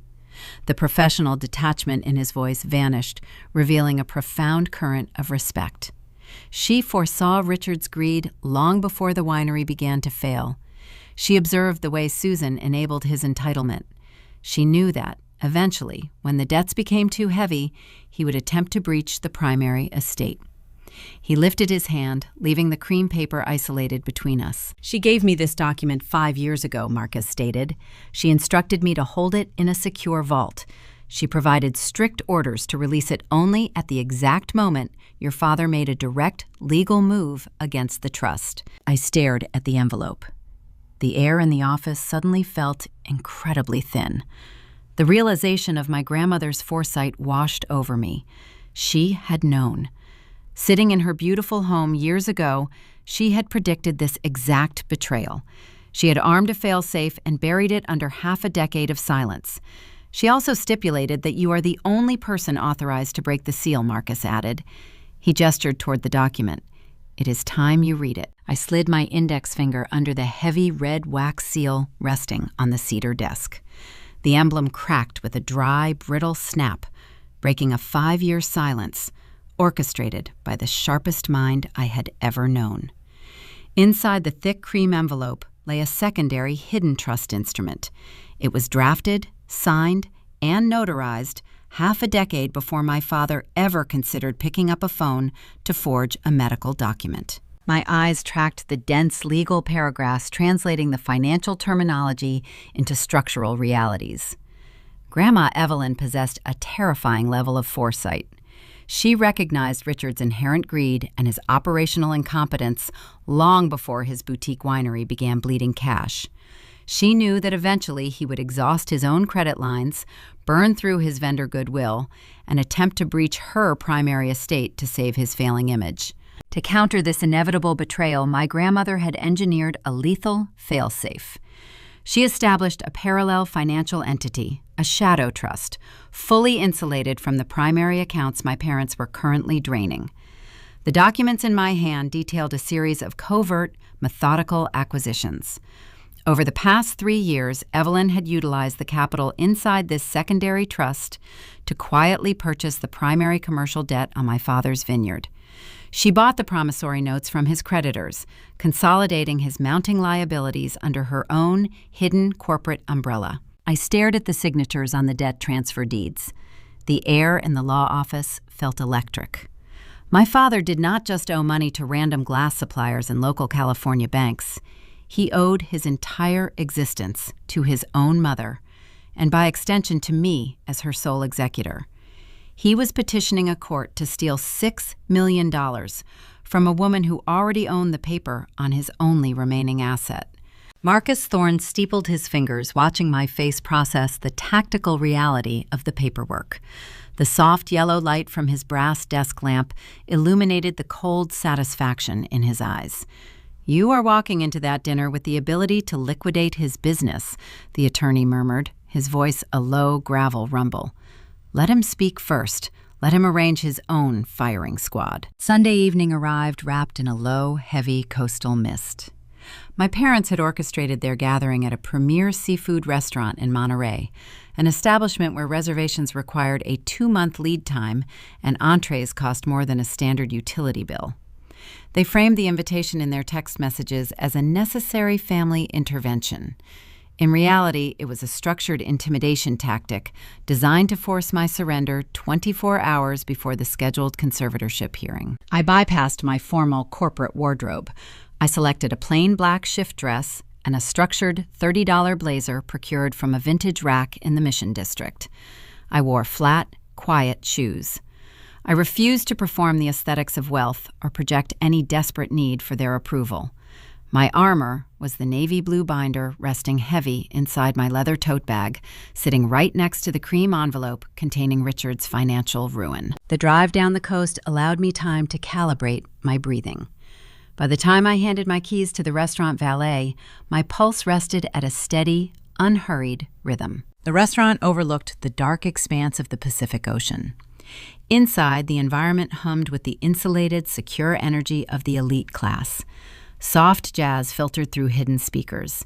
Waiters in pressed white shirts moved silently between tables, carrying silver trays of briny oysters and towering cuts of prime beef. The air smelled of roasted garlic, expensive perfume, and melted butter. A hostess guided me toward a semi-private alcove near the floor-to-ceiling glass windows. They were already seated, a carefully cast ensemble performing an illusion of total control. Richard sat at the head of the rectangular table, swirling a dark ruby liquid inside an oversized crystal goblet. Susan sat to his right, wearing a pale cashmere wrap, her face arranged into a flawless mask of maternal concern. Victoria occupied the seat next to her, tapping her acrylic nails against the screen of her phone, a faint, self-satisfied smirk lifting the corners of her mouth. And seated directly across from my sister was David Sterling. My former boss wore an expensive, unstructured linen blazer, but the garment failed to conceal his acute physical discomfort. A fine sheen of perspiration coated his forehead, catching the dim restaurant lighting. He kept adjusting his collar, his eyes darting toward the entrance every few seconds. David was a venture capital executive accustomed to operating behind encrypted firewalls and ironclad non-disclosure agreements. He was profoundly out of his depth, sitting in a public space, waiting to confront the data architect he had fraudulently terminated for a bribe. He knew my capabilities, and the unknown variable of my silence terrified him. I approached the table. The quiet conversation ceased immediately. Richard gestured toward the empty chair positioned at the opposite end of the wood, right in the crosshairs, surrounded by the enemy. "Sit down, Elizabeth," my father instructed. He bypassed any standard greeting or familial warmth. He utilized the low, resonant cadence he reserved for difficult board meetings, a tone explicitly meant to establish immediate dominance in the room. I took my seat. A waiter materialized instantly, pouring sparkling water into my glass before vanishing back into the shadows. I placed my leather tote bag on the floor, resting it gently against the heel of my shoe. "We ordered a bottle of the Reserve Cabernet," Suzanne said, leaning forward and resting her hand near the centerpieces. "We know it has been a very difficult few weeks for you, sweetie. We want tonight to be a safe space." The hypocrisy tasted metallic and bitter in the back of my throat. I watched my father lift the $300 wine to his lips, savoring a vintage funded by money he had siphoned from an elderly woman's healthcare account. "Let us skip the pleasantries," Richard announced, setting his goblet down with a dull thud. "Tomorrow morning, a probate judge will review our petition regarding your grandmother. You are currently unemployed. Your human resources file contains documented evidence of severe erratic behavior. You do not possess the financial resources or the legal standing to fight this conservatorship. He reached inside his tailored suit jacket and extracted a folded legal document. He smoothed the thick paper flat and slid it across the white tablecloth until it bumped against the base of my water glass. It was a voluntary relinquishment form. "Sign the power of attorney over to me, Elizabeth," he demanded. The faux sympathy evaporated from his features, replaced by cold, transactional leverage. "Do this quietly, without a messy courtroom spectacle, and we will take care of you. We will authorize a $5,000 monthly stipend from the estate until you get your head straight and find your footing again." Victoria chimed in, her voice dripping with artificial sweetness. "It is a generous offer, Lizzie. You really should take it before things get worse for you." Richard nodded toward the sweating man sitting across from her. "Furthermore, David here has graciously agreed to keep the circumstances of your termination confidential. He will not blacklist you in the Silicon Valley ecosystem. You can retain your industry reputation and secure a new role, provided you sign that paper right now." I looked down at the contract resting on the pristine linen. They had engineered the perfect extortion mechanism. They offered a financial lifeline and professional salvation, demanding only my signature and my continued silence in return. They looked at me and saw a fractured, desperate woman staring at the ruins of her stolen career, eager to accept crumbs from the people who burned her house down. I looked up from the paper and locked eyes with David Sterling. The tech visionary wiped a bead of sweat from his temple using a cloth napkin. He swallowed hard, refusing to hold my gaze, staring instead at the silver butter knife resting near his untouched plate. His guilt was a physical weight anchoring him to the chair. I shifted my attention to Victoria. The golden child leaned back in her upholstered seat, crossing her arms. Her smirk expanded into a full, radiant smile of anticipated victory. She believed her forged document had successfully broken me. I did not reach for the silver pen my father had placed beside the contract. I picked up my water glass. The ice clinked softly against the crystal rim. I took a slow, deliberate sip. The cold liquid washed away the metallic taste of their lies, clearing my throat for the execution. I lowered the glass, setting it down with a quiet, final tap. I pressed my fingertips against the edge of the relinquishment form. With a smooth, unhurried motion, I slid the paper back across the white tablecloth until it stopped directly in front of my father's wineglass. "I do not need a stipend, Dad," I stated. My voice lacked any trace of the emotional instability they had fabricated. It was a flat, structural assessment delivered without a single tremor. Richard's confident expression faltered. A deep, confused furrow formed between his brows. I turned my eyes back toward my former employer, watching the color drain entirely from his face. "And David is not going to blacklist me," I continued, the silence at our table spreading outward like a shockwave, "because David is going to prison." The crowded restaurant hummed with the ambient noise of clinking silverware and low conversations, but our specific table suddenly felt like a localized vacuum. The oxygen had been entirely sucked out of the space. My statement hung suspended over the white tablecloth, sharp and immovable. "What are you talking about?" Susan hissed. Her eyes darted nervously toward the adjacent tables, terrified that the wealthy patrons nearby might have overheard the word prison. My mother had spent her entire adult life curating an immaculate social facade. She orchestrated charity galas and country club luncheons to ensure the Anderson name remained synonymous with coastal wealth. The mere suggestion of criminality within earshot of her peers caused the muscles in her neck to strain. I did not offer her a reassuring smile. I reached down and lifted my leather tote bag from the floor. I placed the heavy navy blue binder squarely in the center of the table, pushing aside the crystal water goblets to make room. The thick plastic cover landed with a dull, authoritative thud. I snapped the metal rings open. The sharp, mechanical click cut through the tension. I did not raise my voice. I did not project anger or vindictiveness. I read the data presented before me the exact same way I would deliver a quarterly risk assessment report to a board of directors. Clinical, detached, and utterly absolute. Item 1, I stated, turning to the first tab. A verified wire transfer in the amount of $200,000 extracted directly from the primary trust account of Evelyn Anderson. The destination routing numbers belong to a Delaware-registered shell corporation named Sterling Consulting, LLC. The transfer authorization signature belongs to Richard Anderson. David Sterling lost the ability to inhale. The polished venture capital persona he wore like armor evaporated instantly. The blood drained from his face, leaving his skin a sickly, translucent shade of gray. He grabbed the edge of the table, his knuckles turning white, as he attempted to push his chair back and stand. But his legs refused to accept the command. He remained anchored to the seat. A man who realized his corporate ambition had just crossed the threshold into federal embezzlement. He knew I possessed the technical skills to trace the digital funds, and he knew the documentation sitting in front of me was bulletproof. Item 2. I continued entirely unbothered by the executive panic unfolding across from me. I flipped the heavy page. Internet Protocol routing logs, extracted from the human resources server at my former employer. These logs prove unequivocally that the psychological evaluation detailing my supposed emotional instability was a fraudulent fabrication. Furthermore, the embedded hexadecimal metadata confirms the document was authored and exported directly from a personal computer registered to Victoria Anderson. Victoria dropped her silver dessert fork. The heavy utensil clattered violently against her china plate, a sharp ringing noise that caused a waiter 2 tables away to pause mid-step. The arrogant smirk she had worn all evening shattered.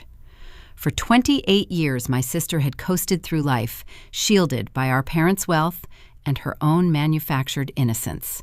She was accustomed to receiving luxury vehicles for abandoning her responsibilities.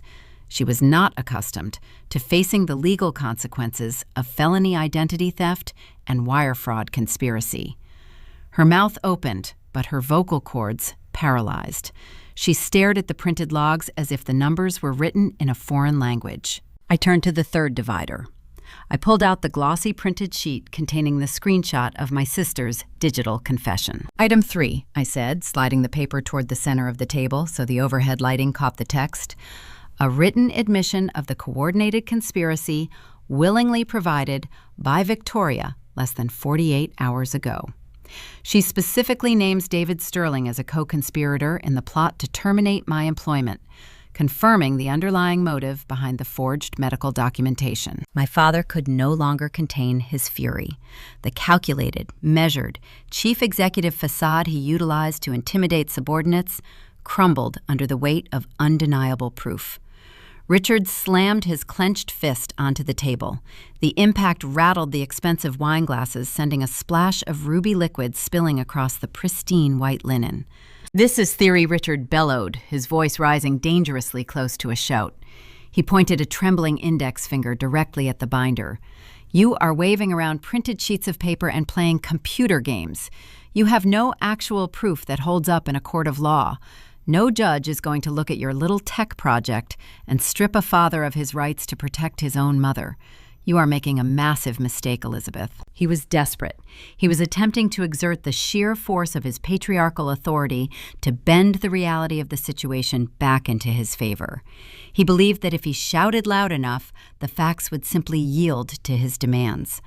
Right on cue, the heavy mahogany doors at the front entrance of the restaurant swung open.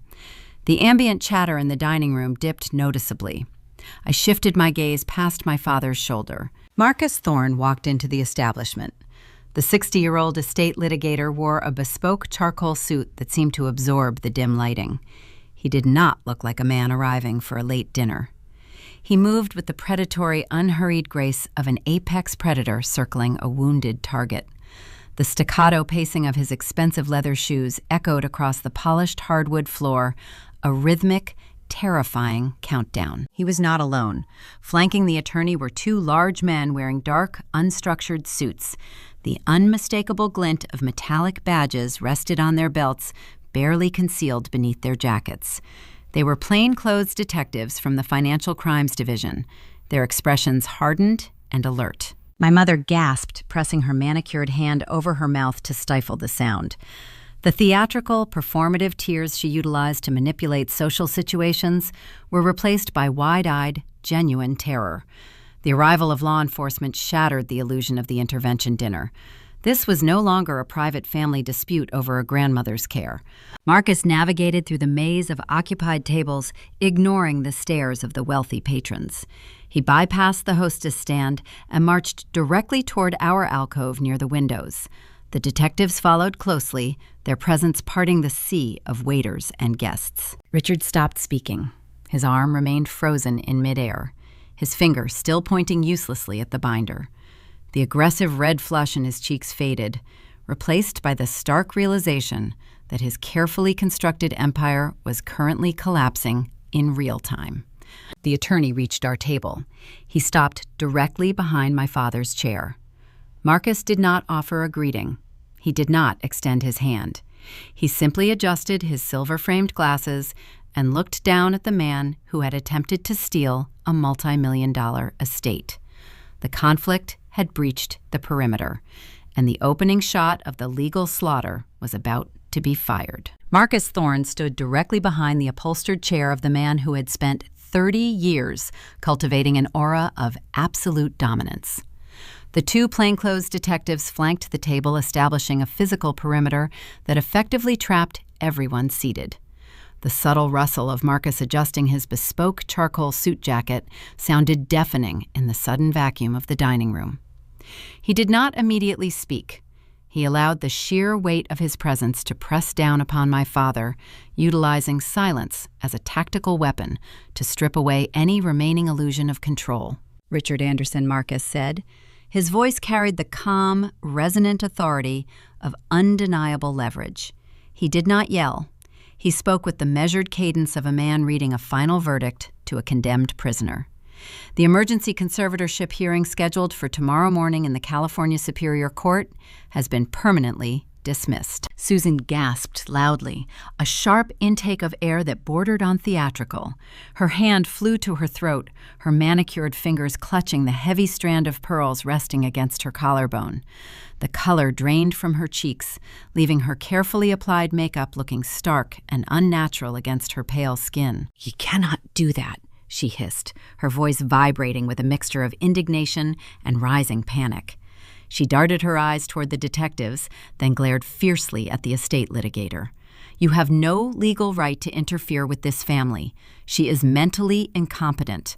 We submitted the certified medical evaluation to the judge." Marcus did not acknowledge my mother. He treated her outburst with the same dismissive indifference one might offer a slight breeze. He maintained his focus entirely on the center of the table. He reached into his leather briefcase and extracted a slim, matte black tablet. He set it flat on the white tablecloth, resting the device directly over the spilled Chateau Margaux.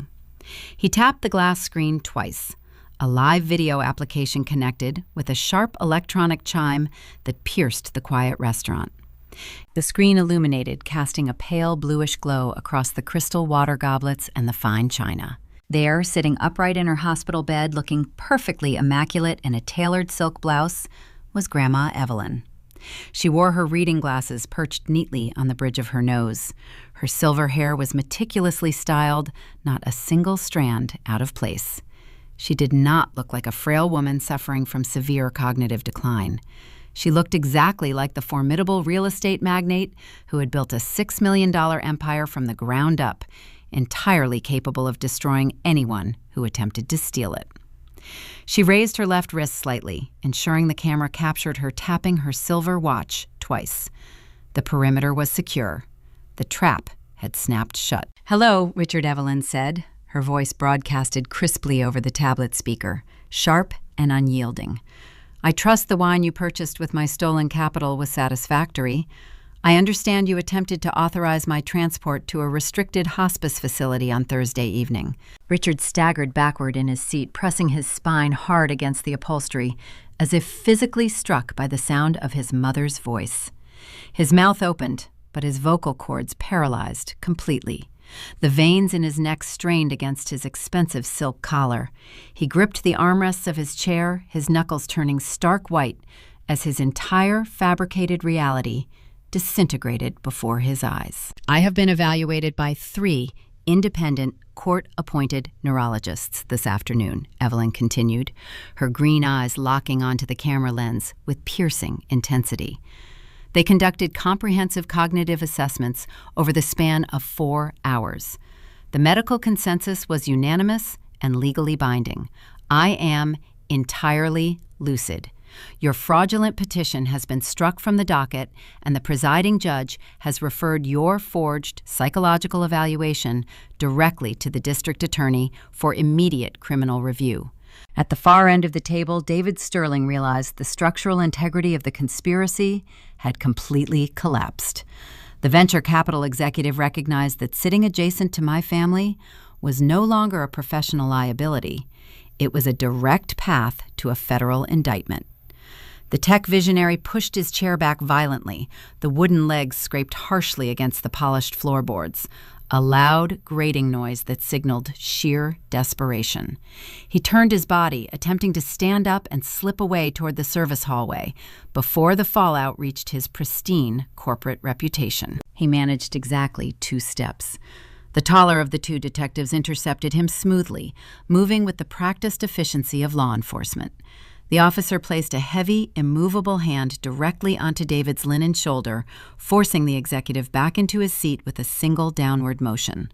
From inside his dark jacket, the detective produced a thick, folded legal document and dropped it squarely onto David's empty dessert plate. David Sterling, the detective, stated his voice flat and devoid of any sympathy.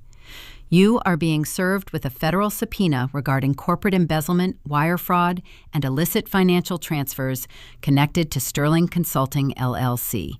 We will be escorting you to the district field office for an extended conversation regarding your relationship with the Anderson family.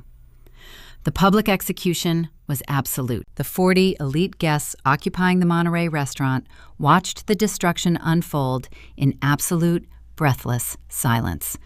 Waiters stopped serving plates standing frozen in the aisles with silver trays balanced on their palms. The sommelier halted near the wine cellar, his hand hovering over a vintage bottle. Nobody whispered, nobody looked away, or pretended to engage in small talk. The patriarch of the Anderson family, the man who had just offered a grand sweeping toast to his own magnificent legacy, was crumbling into dust in real time under the bright chandelier lights. His reputation, his carefully curated social armor, and his false narrative were utterly eradicated. Every hedge fund manager, corporate attorney, and family office director in the room now knew Richard Anderson was not a successful vintner. He was a desperate, indebted fraud, attempting to rob his own mother to cover his spectacular failures. The social death of my father was a visceral, suffocating event to witness. Panic is a highly contagious element. It strips away manufactured loyalty and reveals the core survival instinct of the individual.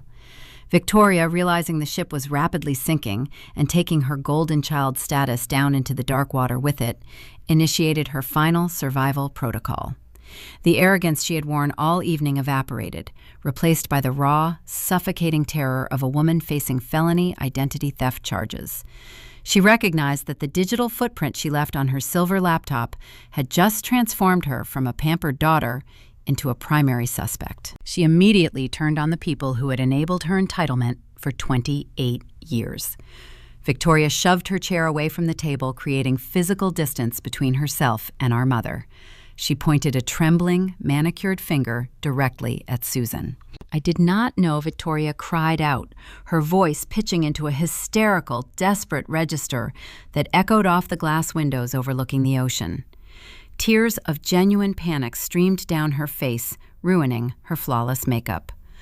I did not know what the document was actually for. Mom made me type the evaluation. It was her idea. Susan snapped her head toward her favorite daughter, her eyes widening in sheer, unadulterated horror. The ultimate betrayal within the betrayal had just occurred. She dictated the medical evaluation while I typed it on my computer. Victoria sobbed, her words tumbling out in a frantic rush to secure her own innocence at the expense of her mother. She told me we would lose the winery and the country club membership if I did not help her disqualify Elizabeth.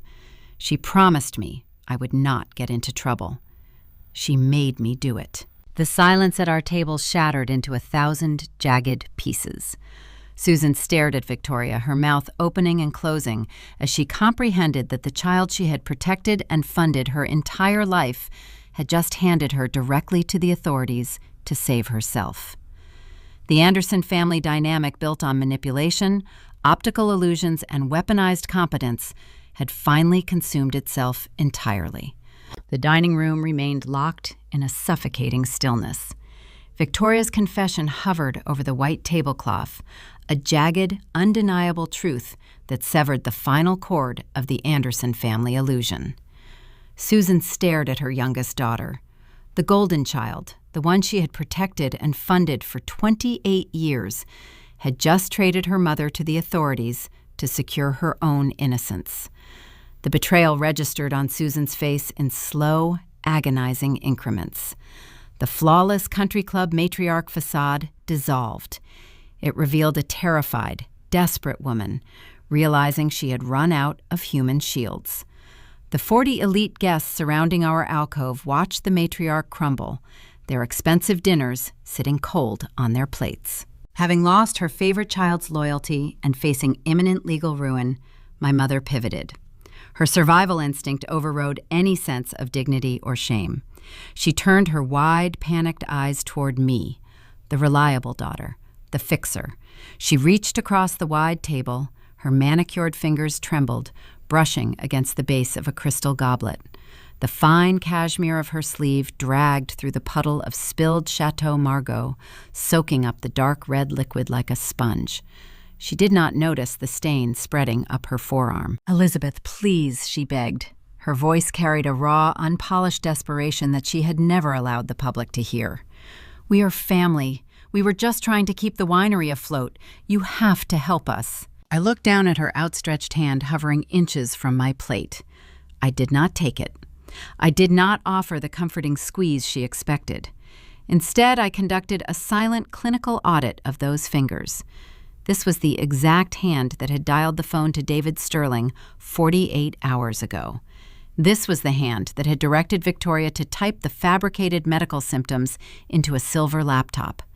This was the hand that had signed the forged conservatorship petition, attempting to strip my grandmother of her basic human rights and steal a $6 million estate.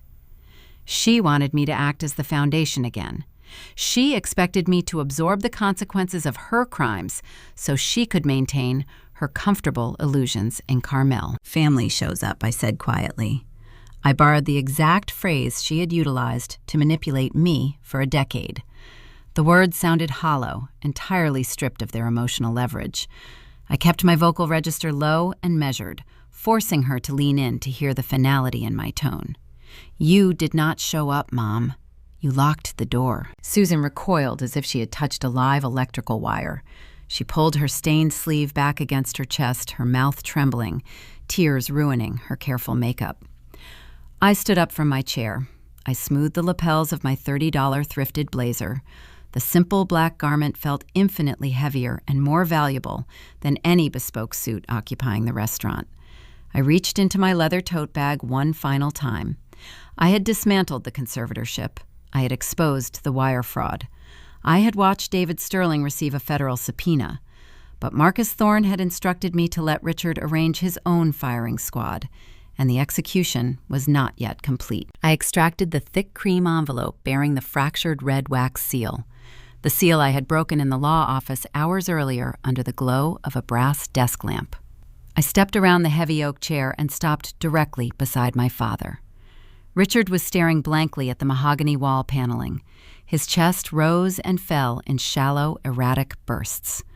The authoritative patriarch who had delivered a booming toast just 20 minutes prior had vanished. He looked old, defeated, and remarkably small in his tailored jacket. "Oh, and Dad?" I said. My voice dropped to a conversational murmur that somehow paralyzed the remaining guests in the alcove. That fail-safe trust Grandma created. I withdrew the dense legal document from the cream envelope. I slid it onto his empty dinner plate, placing it right next to his untouched dessert fork. The crisp ivory pages contrasted sharply against the fine china. The gold notary stamps caught the dim light of the overhead chandelier.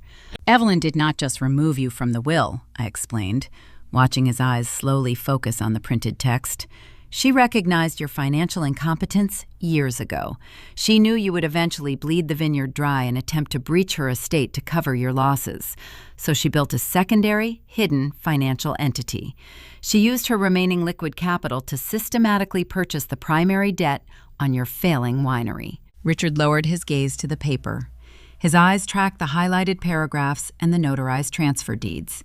He saw the names of his glass suppliers, his equipment vendors, and his second mortgage lenders, all consolidated under a single corporate umbrella owned entirely by his own mother. His mouth opened and closed silently, mimicking the desperate, rhythmic gasps of a suffocating fish. He was not just facing public humiliation or the loss of an expected inheritance. He was looking at the total, immediate liquidation of his entire identity. Every acre of land, every oak barrel, every bottle of reserve wine belonged to the woman he had tried to lock in a hospice facility. "I am now the sole executor of that shadow trust," I stated. I stripped every trace of daughterly affection or residual anger from my delivery, leaving only the cold arithmetic of consequence. "Which means I am now your sole creditor. You are currently in default on 3 separate financial covenants. You have 30 days to vacate the Carmel property before I initiate full liquidation procedures." Richard closed his eyes. A single heavy tear escaped his lash line and tracked through the deep wrinkles near his temple. He did not ask for mercy. He understood the numbers. He knew I possessed the exact same ruthlessness he had taught me to survive. Only I applied it with precision rather than greed. The empire he built on lies had just been legally repossessed by the daughter he deemed unstable. I turned away from the table. Marcus Thorne offered a single approving nod from the perimeter of the dining room. The 2 plainclothes detectives pulled David Sterling to his feet, guiding the pale venture capital executive toward the service elevator. The clinking of handcuffs sounded distinct and sharp over the quiet jazz music still playing from hidden speakers. As he passed my chair, David stopped resisting for a fraction of a second. The taller detective tugged his arm, but David planted his expensive shoes into the carpet. He looked directly at me. His eyes were wide, frantic, stripped of all corporate polish. "She took more," David whispered. His voice was a harsh, raspy hiss that barely reached my ears over the ambient noise of the restaurant. The detective shoved him forward, but David threw the words back over his shoulder. "Victoria took more than the 200,000. Check the vendor billing codes." The steel elevator doors slid shut, swallowing the tech executive and the officers. The warning echoed in my mind, a sudden structural anomaly in an otherwise perfect equation. I turned my head slowly, looking back toward the opposite end of the table. Victoria was no longer sitting next to our weeping mother. My sister was backing away toward the emergency exit staircase. Her hands clutched her designer purse tightly against her ribs. Her eyes darted nervously toward the front lobby. She had thrown our parents to the authorities to save herself. But David's parting confession indicated the golden child had been running a secondary, independent grift the entire time. The audit was not over. The perimeter had a new breach, and I needed to map the exact coordinates of my sister's escape. I did not chase my sister through the emergency exit staircase. Running after a panicked fugitive is a task suited for law enforcement, not a data architect. I had secured my grandmother's estate, exposed the fraudulent conservatorship, and dismantled the primary conspiracy. The audit regarding David's final warning could wait for a secure server. I walked out of the seafood restaurant and stepped directly into the cool California night. The heavy mahogany doors swung shut behind me, immediately severing the ambient jazz music, the clinking of expensive crystal, and the suffocating tension of my family's public collapse. The coastal air felt crisp and clean, carrying the distinct sharp scent of salt water and damp Monterey pine. I approached the valet stand and handed the attendant my paper ticket.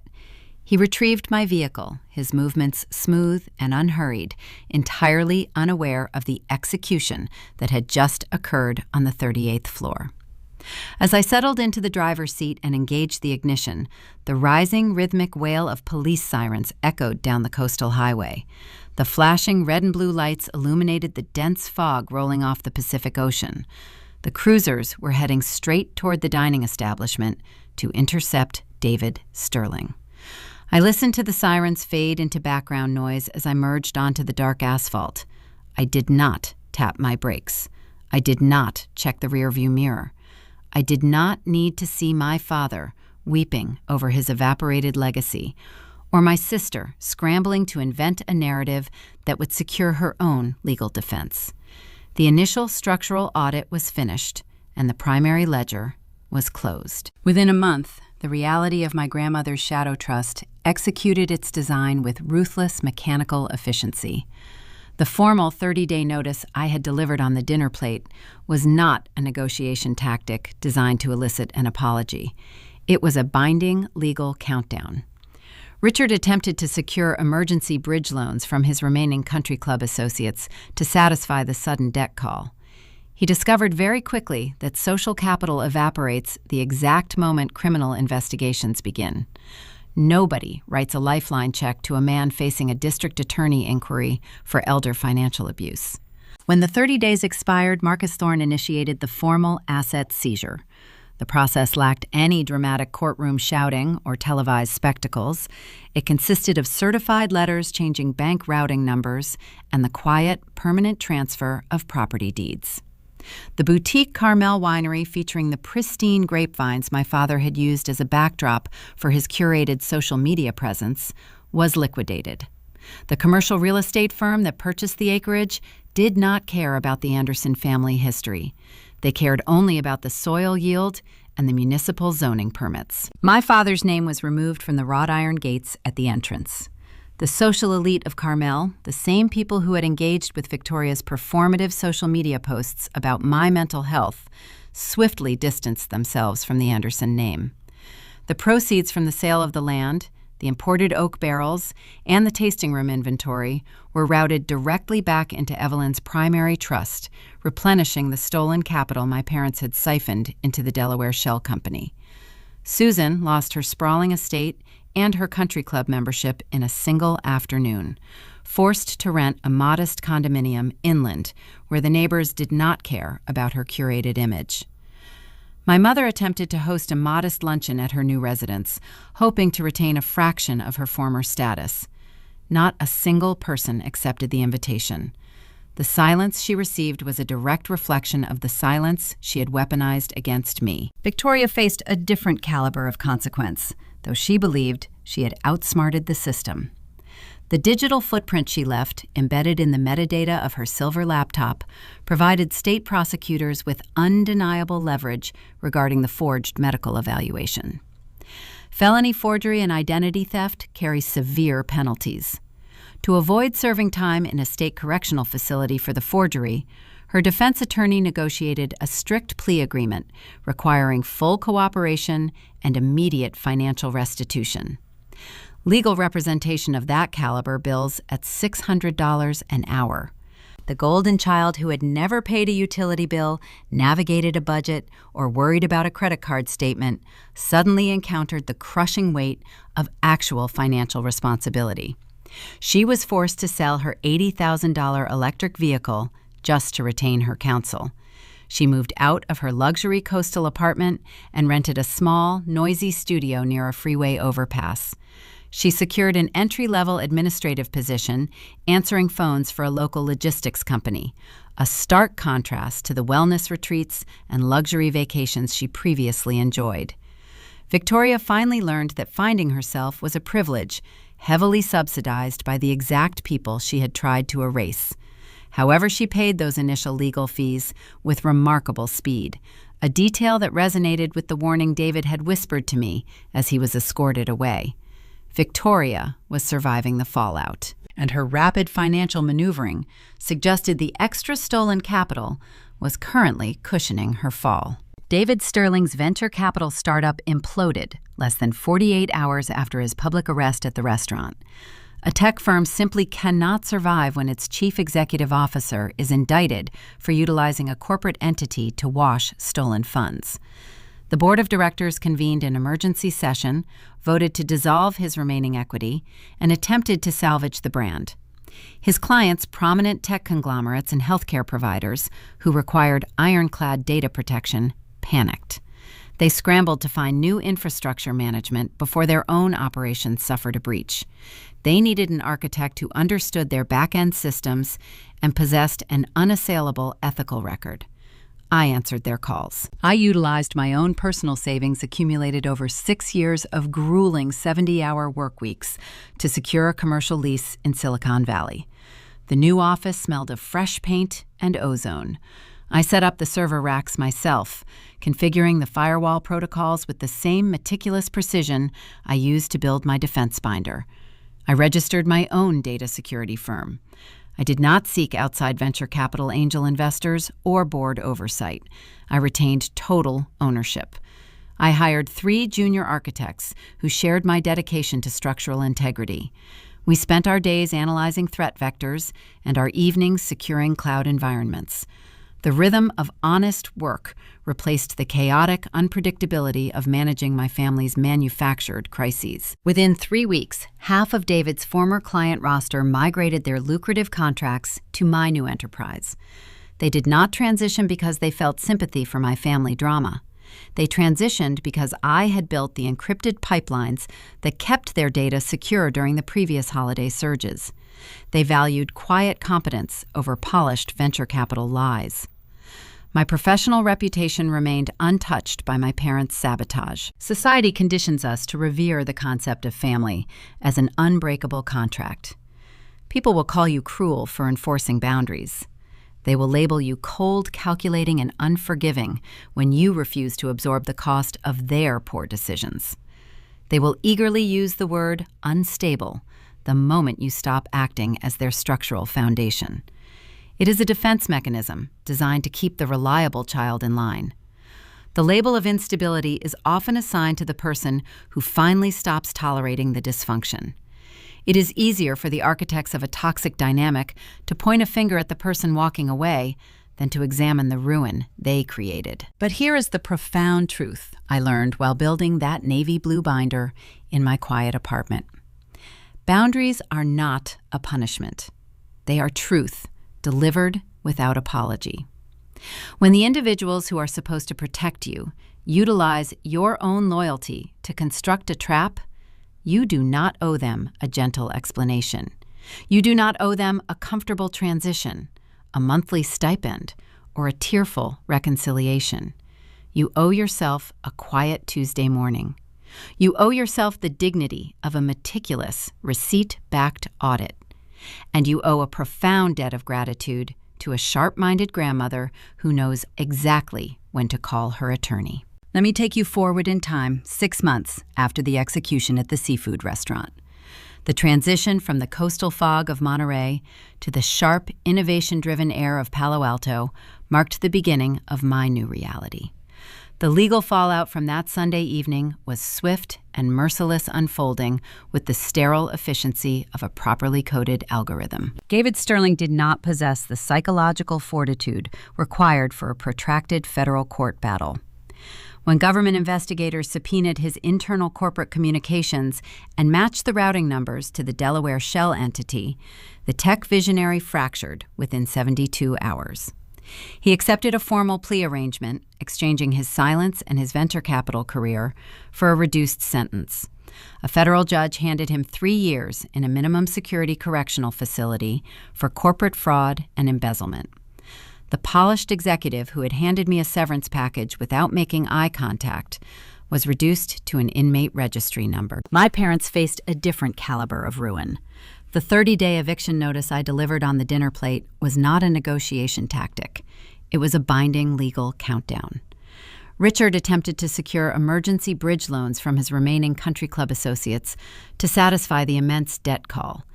He discovered very quickly that social leverage evaporates the exact moment criminal investigations initiate. Nobody writes a lifeline check to a man facing inquiries for elder financial abuse. When the 30 days expired, Marcus Thorne executed the asset seizure protocols. The process lacked any dramatic courtroom shouting. It consisted of certified letters changing bank routing numbers and the quiet transfer of property deeds. The state seized the Carmel estate, the manicured vineyards, the tasting room, and the imported oak barrels to satisfy the stolen capital owed to Grandma Evelyn's shadow trust. My father's name was unbolted from the wrought iron entry gates. Richard and Susan were forced to vacate the premises, relocating to a modest beige rental property miles inland, far away from the ocean views and the wealthy neighbors they had spent decades trying to impress. Their social currency was bankrupt. The country club revoked their membership due to unpaid dues. The silence they received from their former friends was a direct reflection of the silence they had weaponized against me. Thanksgiving arrived carrying a crisp, biting chill. I was standing in the kitchen of my new Palo Alto home, pouring dark roast coffee into a ceramic mug, when my phone vibrated against the granite countertop. The digital display illuminated with my mother's name. I did not answer. I leaned against the counter, watching the screen glow until the call routed to the automated system. 3 minutes later, a new voicemail notification appeared. I pressed play, holding the device steady. Susan's voice filled the quiet kitchen. She did not offer an apology for the forged medical evaluation or the stolen money. Instead, she utilized a fragile, tearful cadence, speaking about the importance of holiday traditions. She mentioned how much she missed our family dinners, bypassing the reality of her eviction to beg for an invitation to see my new home in Silicon Valley. She wanted to resume her role as the worried matriarch, attempting to sweep the financial devastation under a rug of manufactured holiday nostalgia. I listened to the audio recording until the final second ticked away. I did not feel a familiar pull of guilt. I opened a secure drive on my personal laptop and created a fresh digital directory. I titled it Archived Communications. With a single click of the mousepad, I dragged the audio file into the secure folder. Then I picked up my phone and deleted the original message. The boundary held firm, impenetrable, and clean. I spent that afternoon driving south to Monterey. Evelyn now resided in a newly upgraded premium assisted living suite. The space featured floor-to-ceiling windows overlooking the Pacific Ocean, funded entirely by the recovered capital from the vineyard liquidation. She had a private nursing staff and unrestricted access to her own communication devices. I arrived carrying a cedar box filled with premium takeout sushi. We sat across from each other at a small teak table near the glass panes. Evelyn wore a tailored silk blouse, her silver hair perfectly styled. We did not discuss Richard's eviction. We did not discuss Susan's tearful voicemail. We discussed the municipal bond yields, the shifting real estate market, and my new firm's quarterly projections. As the sun dipped below the horizon, casting a warm amber glow across the water, Evelyn raised a crystal glass of sparkling water. She looked at me, her green eyes sharp and proud. She offered a brief smile, lifted her left hand, and tapped the face of her silver wristwatch twice. The perimeter was secure. The peace was profound. However, peace operates as a sharpening stone for the observant mind. When you are no longer exhausted by managing manufactured family crises, your analytical faculties operate at peak capacity.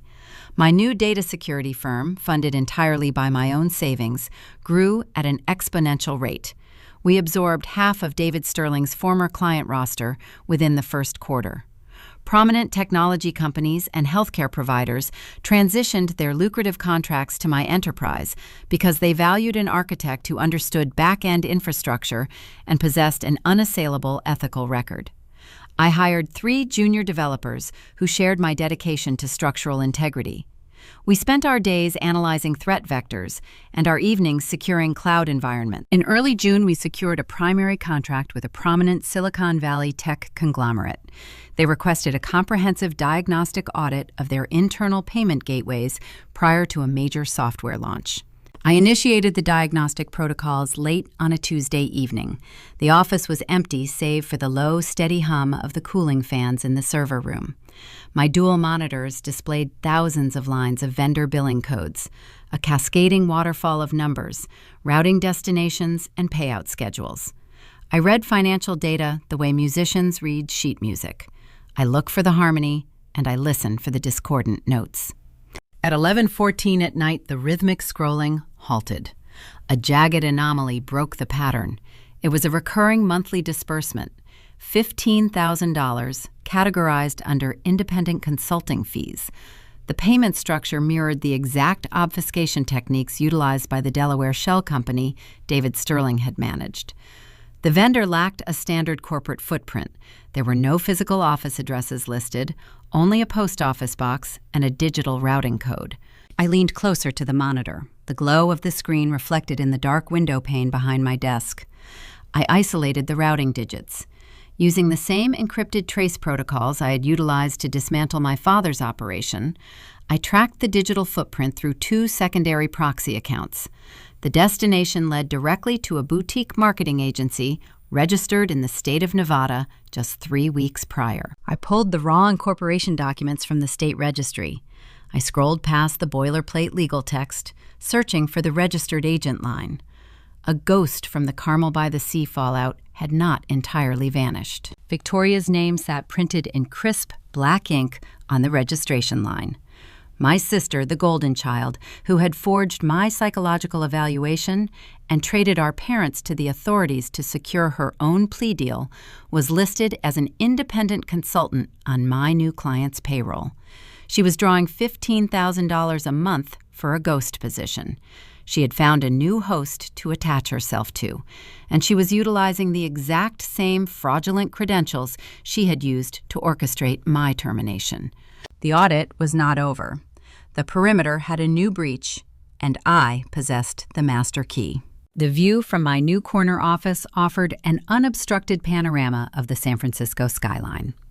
The fog had rolled out past the Golden Gate Bridge, leaving the city illuminated in a sharp, crystalline glow. I stood near the floor-to-ceiling glass holding a ceramic mug of dark roast coffee and watched the taillights of evening commuters bleed into red ribbons along the highway below. The environment surrounding me hummed with the quiet, orderly energy of an enterprise functioning exactly as designed. The server racks in the adjacent climate-controlled room processed millions of encrypted transactions per second. The air smelled of ozone and fresh paint. I had built this sanctuary from the ashes of my stolen career, and it belonged entirely to me. My desk was a heavy slab of polished concrete, free of clutter, holding only my dual monitors and a mechanical keyboard. I returned to my chair and placed my mug on a cork coaster. The primary monitors displayed the back-end financial architecture of our newest client, a massive Silicon Valley technology conglomerate preparing for an international software launch. They had hired my security firm to conduct a comprehensive diagnostic sweep of their payment gateways and vendor disbursement pipelines. When a corporation handles billions in revenue, structural vulnerabilities often hide in the mundane details of automated billing. My job was to locate the microscopic fractures before they compromised the entire foundation. I initiated a specialized sorting algorithm I had written specifically for this task. The code sifted through thousands of independent contractor invoices, filtering out standard operational expenses, and isolating any recurring disbursements that lacked corresponding physical deliverables. At 11:14 at night, the scrolling text on my left monitor abruptly halted. The software flagged a jagged, persistent anomaly buried deep within the human resources consulting budget. It was a recurring monthly disbursement of $15,000. The payments were categorized under the vague heading of Strategic Behavioral Wellness Consulting. In the corporate sector, vague billing titles attached to high monthly retainers are the digital equivalent of a smoke alarm. Companies pay for measurable metrics, code deployments, or hardware. They do not pay $15,000 a month for undefined wellness strategies, unless someone inside the procurement department is intentionally looking the other way. I leaned forward, my eyes tracking the routing pathway. The payment structure mirrored the exact obfuscation techniques utilized by the Delaware shell company David Sterling had managed during his embezzlement operation. The vendor receiving these funds lacked a standard corporate footprint. There was no physical office address listed on the submitted invoices. The contact information consisted only of a post office box and a digital routing code connected to a boutique marketing agency registered in the state of Nevada. Nevada, much like Delaware, offers a thick veil of corporate anonymity to individuals wishing to obscure their financial activities. I bypassed the standard security clearances, utilizing a secure legal database to pull the raw incorporation documents from the Nevada State Registry. The scanned filing loaded onto my high-resolution screen. I scrolled past the boilerplate indemnity clauses and the standard liability protections, searching for the registered agent line. A ghost from the Carmel by the Sea fallout had not entirely vanished. Victoria Anderson sat printed in crisp black ink on the registration line. My sister, the golden child who had forged my psychological evaluation on her silver laptop. The woman who had traded our parents to the authorities to secure her own plea deal and avoid a prison sentence. She was listed as the sole proprietor of this consulting agency, drawing a massive six-figure annual salary for a phantom role. The audacity of her maneuvering laid itself bare across my monitors. Victoria had not retreated to a quiet life of administrative work. She had found a new host organism to attach herself to, and she was bleeding them dry. I pulled the credential packet Victoria had submitted to the tech conglomerate to secure the vendor contract. The digital file contained a resume and a series of professional certifications. As I scanned the documents, a cold, heavy realization settled into my chest. She was utilizing the exact same forged medical credentials she had used to destroy my employment at David Sterling's startup. She had taken the fake psychiatric clinic letterhead, repurposed it to frame herself as a licensed behavioral health consultant, and used that fabricated authority to secure a ghost position with my client. She had watched David Sterling wash stolen trust funds through a shell company, and instead of learning a lesson about the consequences of fraud, she had taken notes. She cloned the architecture of his crime, assuming she was intelligent enough to evade detection. She assumed my audit of the Anderson family had concluded at the seafood restaurant. She believed she was operating in the shadows, entirely unaware that she had just crawled directly into the center of my new security perimeter. I sat back in my chair.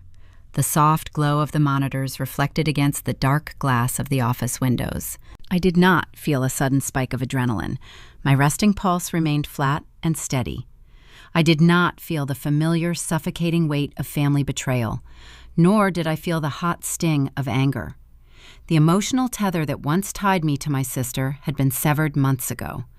I felt only the cold, clinical precision of an architect observing a critical structural flaw in a load-bearing wall. Victoria was no longer a sibling demanding my protection. She was a virus embedded in my client's financial ecosystem, and I was the firewall designed to eradicate her. I stood up from my concrete desk and walked down the quiet, carpeted hallway to the main supply closet. I opened the heavy wooden door and scanned the organized shelves. I bypassed the standard manila folders and the cheap plastic sleeves. I reached for the top shelf and withdrew a fresh, heavy-duty binder. It was navy blue rigid and entirely untouched. I carried the empty binder back to my office and placed it squarely in the center of my desk. The color matched the exact shade of the ledger that had brought down my father's failing vineyard and exposed my mother's quiet cruelty. I reached for a stack of clear plastic dividers and a label maker. The ritual of the audit commenced. I routed a command to the high-capacity laser printer sitting in the corner of the room. The machine hummed to life, warming up with a low mechanical vibration. I did not need to arrange a dramatic family intervention to execute this takedown. I did not need to sit across a white tablecloth and listen to her fabricate excuses. The terrain had shifted. I was the lead security architect for the conglomerate she was currently defrauding. The printer began spitting out the warm, ink-heavy pages of her impending ruin. I snapped the metal rings of the binder open. The sharp click echoed through the silent office. Tab 1. I inserted the Nevada corporate registry filings legally linking Victoria Anderson to the shell company receiving the $15,000 monthly disbursements. Tab 2. I hole-punched the fraudulent credential packet she had submitted to the procurement department, cross-referencing the fabricated clinic letterhead directly with the forged psychological evaluation she had utilized 6 months prior. The documentation proved a documented, escalating pattern of identity theft and corporate wire fraud. Tab 3. I added the digital routing logs tracking every stolen dollar from my client's operational budget directly into her personal checking account. I pressed the metal ring shut, sealing the evidence inside the navy blue cover. On Monday morning, I would not be calling my sister to demand an explanation. I would simply append this completed binder to my final diagnostic security report, presenting it directly to the board of directors of the tech conglomerate, alongside a formal recommendation to involve federal financial investigators. Victoria had utilized the proceeds of her initial crime to pay her legal fees, escaping a prison sentence by a narrow margin. The justice system rarely offers a second plea deal to a repeat offender actively engaged in a subsequent corporate embezzlement scheme. Some people never learn that the receipts always exist. They operate under the delusion that their charm, their tears, or their manufactured innocence can overwrite hard data. They rely on the silence of the people they exploit, assuming their targets will remain quiet out of a misplaced sense of loyalty. But an auditor never remains silent. I smoothed my hand over the dark cover of the binder, looking out at the glittering lights of the San Francisco Bay. The water looked calm, deep and unbothered by the currents shifting beneath its surface. If you have ever had to cut off toxic family to save yourself from their relentless extraction, drop your story in the comments below. I read every single one. Finding the courage to stop acting as the foundation for people who continuously try to bury you is the hardest, most necessary work you will ever do. And remember, the people who call you unstable, the ones who label you selfish or dramatic, when you finally enforce a consequence, are usually just terrified of your footing. They recognize that their control over you has evaporated, and your stability is the greatest threat to their survival. Share this with someone who needs to hear it today. Hit subscribe, and I will see you in the next audit. In the tapestry of American culture, the traditional family structure is often painted in warm, golden hues. We are conditioned to view the childhood home as an untouchable sanctuary, a harbor of unconditional love, bustling Thanksgiving dinners, and safety nets woven from shared blood. We are taught that family responsibility means unwavering loyalty. But when we look closely at the stories of those who were forced to walk away from that harbor, a chilling counter-narrative emerges. It is a story of what happens when the architects of a family build their foundation on quiet betrayals, uneven affection, and the catastrophic failure of basic parenting values.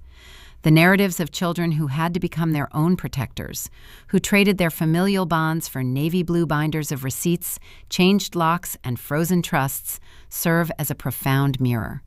They reflect the dark, heavy realities of what occurs when parents fail to guide, protect, and honor their offspring. At the heart of these familial collapses is a profound lack of fairness. In too many households, children are not raised as equals. Instead, they are assigned rigid, lifelong roles designed to serve the parents' egos or quiet their anxieties. One child is inevitably crowned the golden child, shielded from consequence, funded unconditionally, and applauded simply for breathing.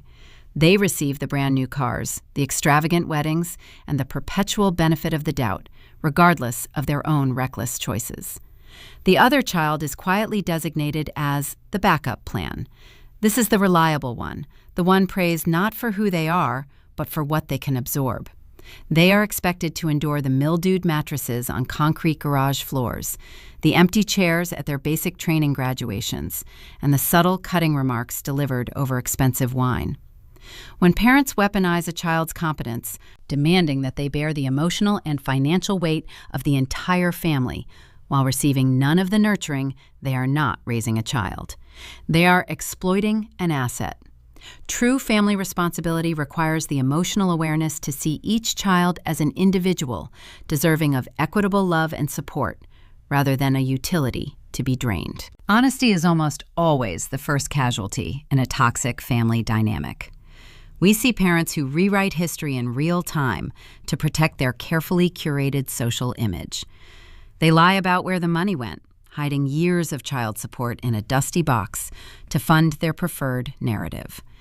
They forge signatures on legal documents to seize property they didn't earn, or secretly administer DNA tests to project their own deeply buried shame onto an innocent grandchild. In traditional American communities, where country club memberships and church pew optics often dictate social standing, the pressure to appear perfect can drive parents to commit unspeakable emotional violence. But secrets have a shelf life, and the receipts always exist. When parents choose the preservation of their pride over the truth, they forfeit the moral authority to lead. Long-term guidance cannot be built on a foundation of hidden letters, intercepted birthday cards, or fabricated medical evaluations. A child's trust is an incredibly fragile ecosystem. Once a parent introduces the toxin of deceit, the entire environment rots from the inside out. Perhaps the most glaring deficit in these broken sanctuaries is the complete absence of emotional awareness. Emotional awareness in parenting does not mean buying a grand centerpiece for a holiday table or delivering a booming performative toast to an audience of 50 peers. It is the quiet, unglamorous work of truly seeing your child. It is the humility required to say, "I was wrong," instead of, "You understand right." It is the courage to validate a child's pain rather than demanding they suppress it to maintain the illusion of a happy, unbroken home.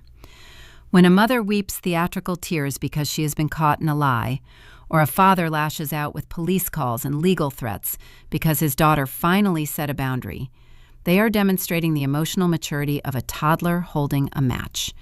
They demand respect based purely on their title, "I am your mother," "I raised you," without doing the continuous, lifelong work of earning that respect. Parenting does not end when a child turns 18. The guidance, the fairness, and the emotional support must mature as the child matures.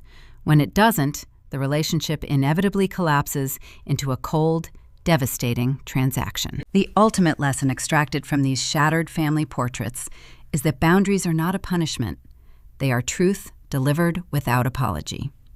Society often conditions us to believe that blood is an unbreakable contract, an eternal debt that must be paid regardless of the cost to one's own sanity. The daughters who walked out of luxury Manhattan dinners, who presented spreadsheets of stolen funds across conference tables, and who finally threw away the spare brass key, teach us a different, far more vital lesson. They teach us that true family is defined by action, not genetics. Family is the people who show up when your world is small, who fly across the country to hold your newborn, and who tell you that you are enough just as you are. If the people who are supposed to protect you build a trap instead, you do not owe them your life. You owe yourself a quiet morning, a safe home, and the absolute peace of a meticulously documented truth. These stories of quiet endurance and calculated justice resonate deeply because they echo the silent battles so many people fight behind closed doors.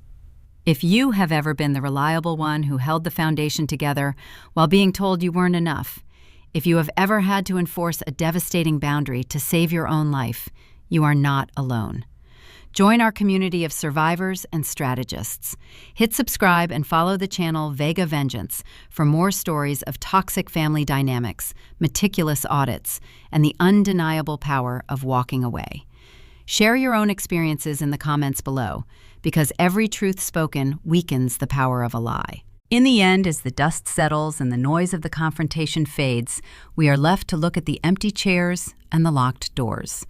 We are left to wonder about the nature of love itself.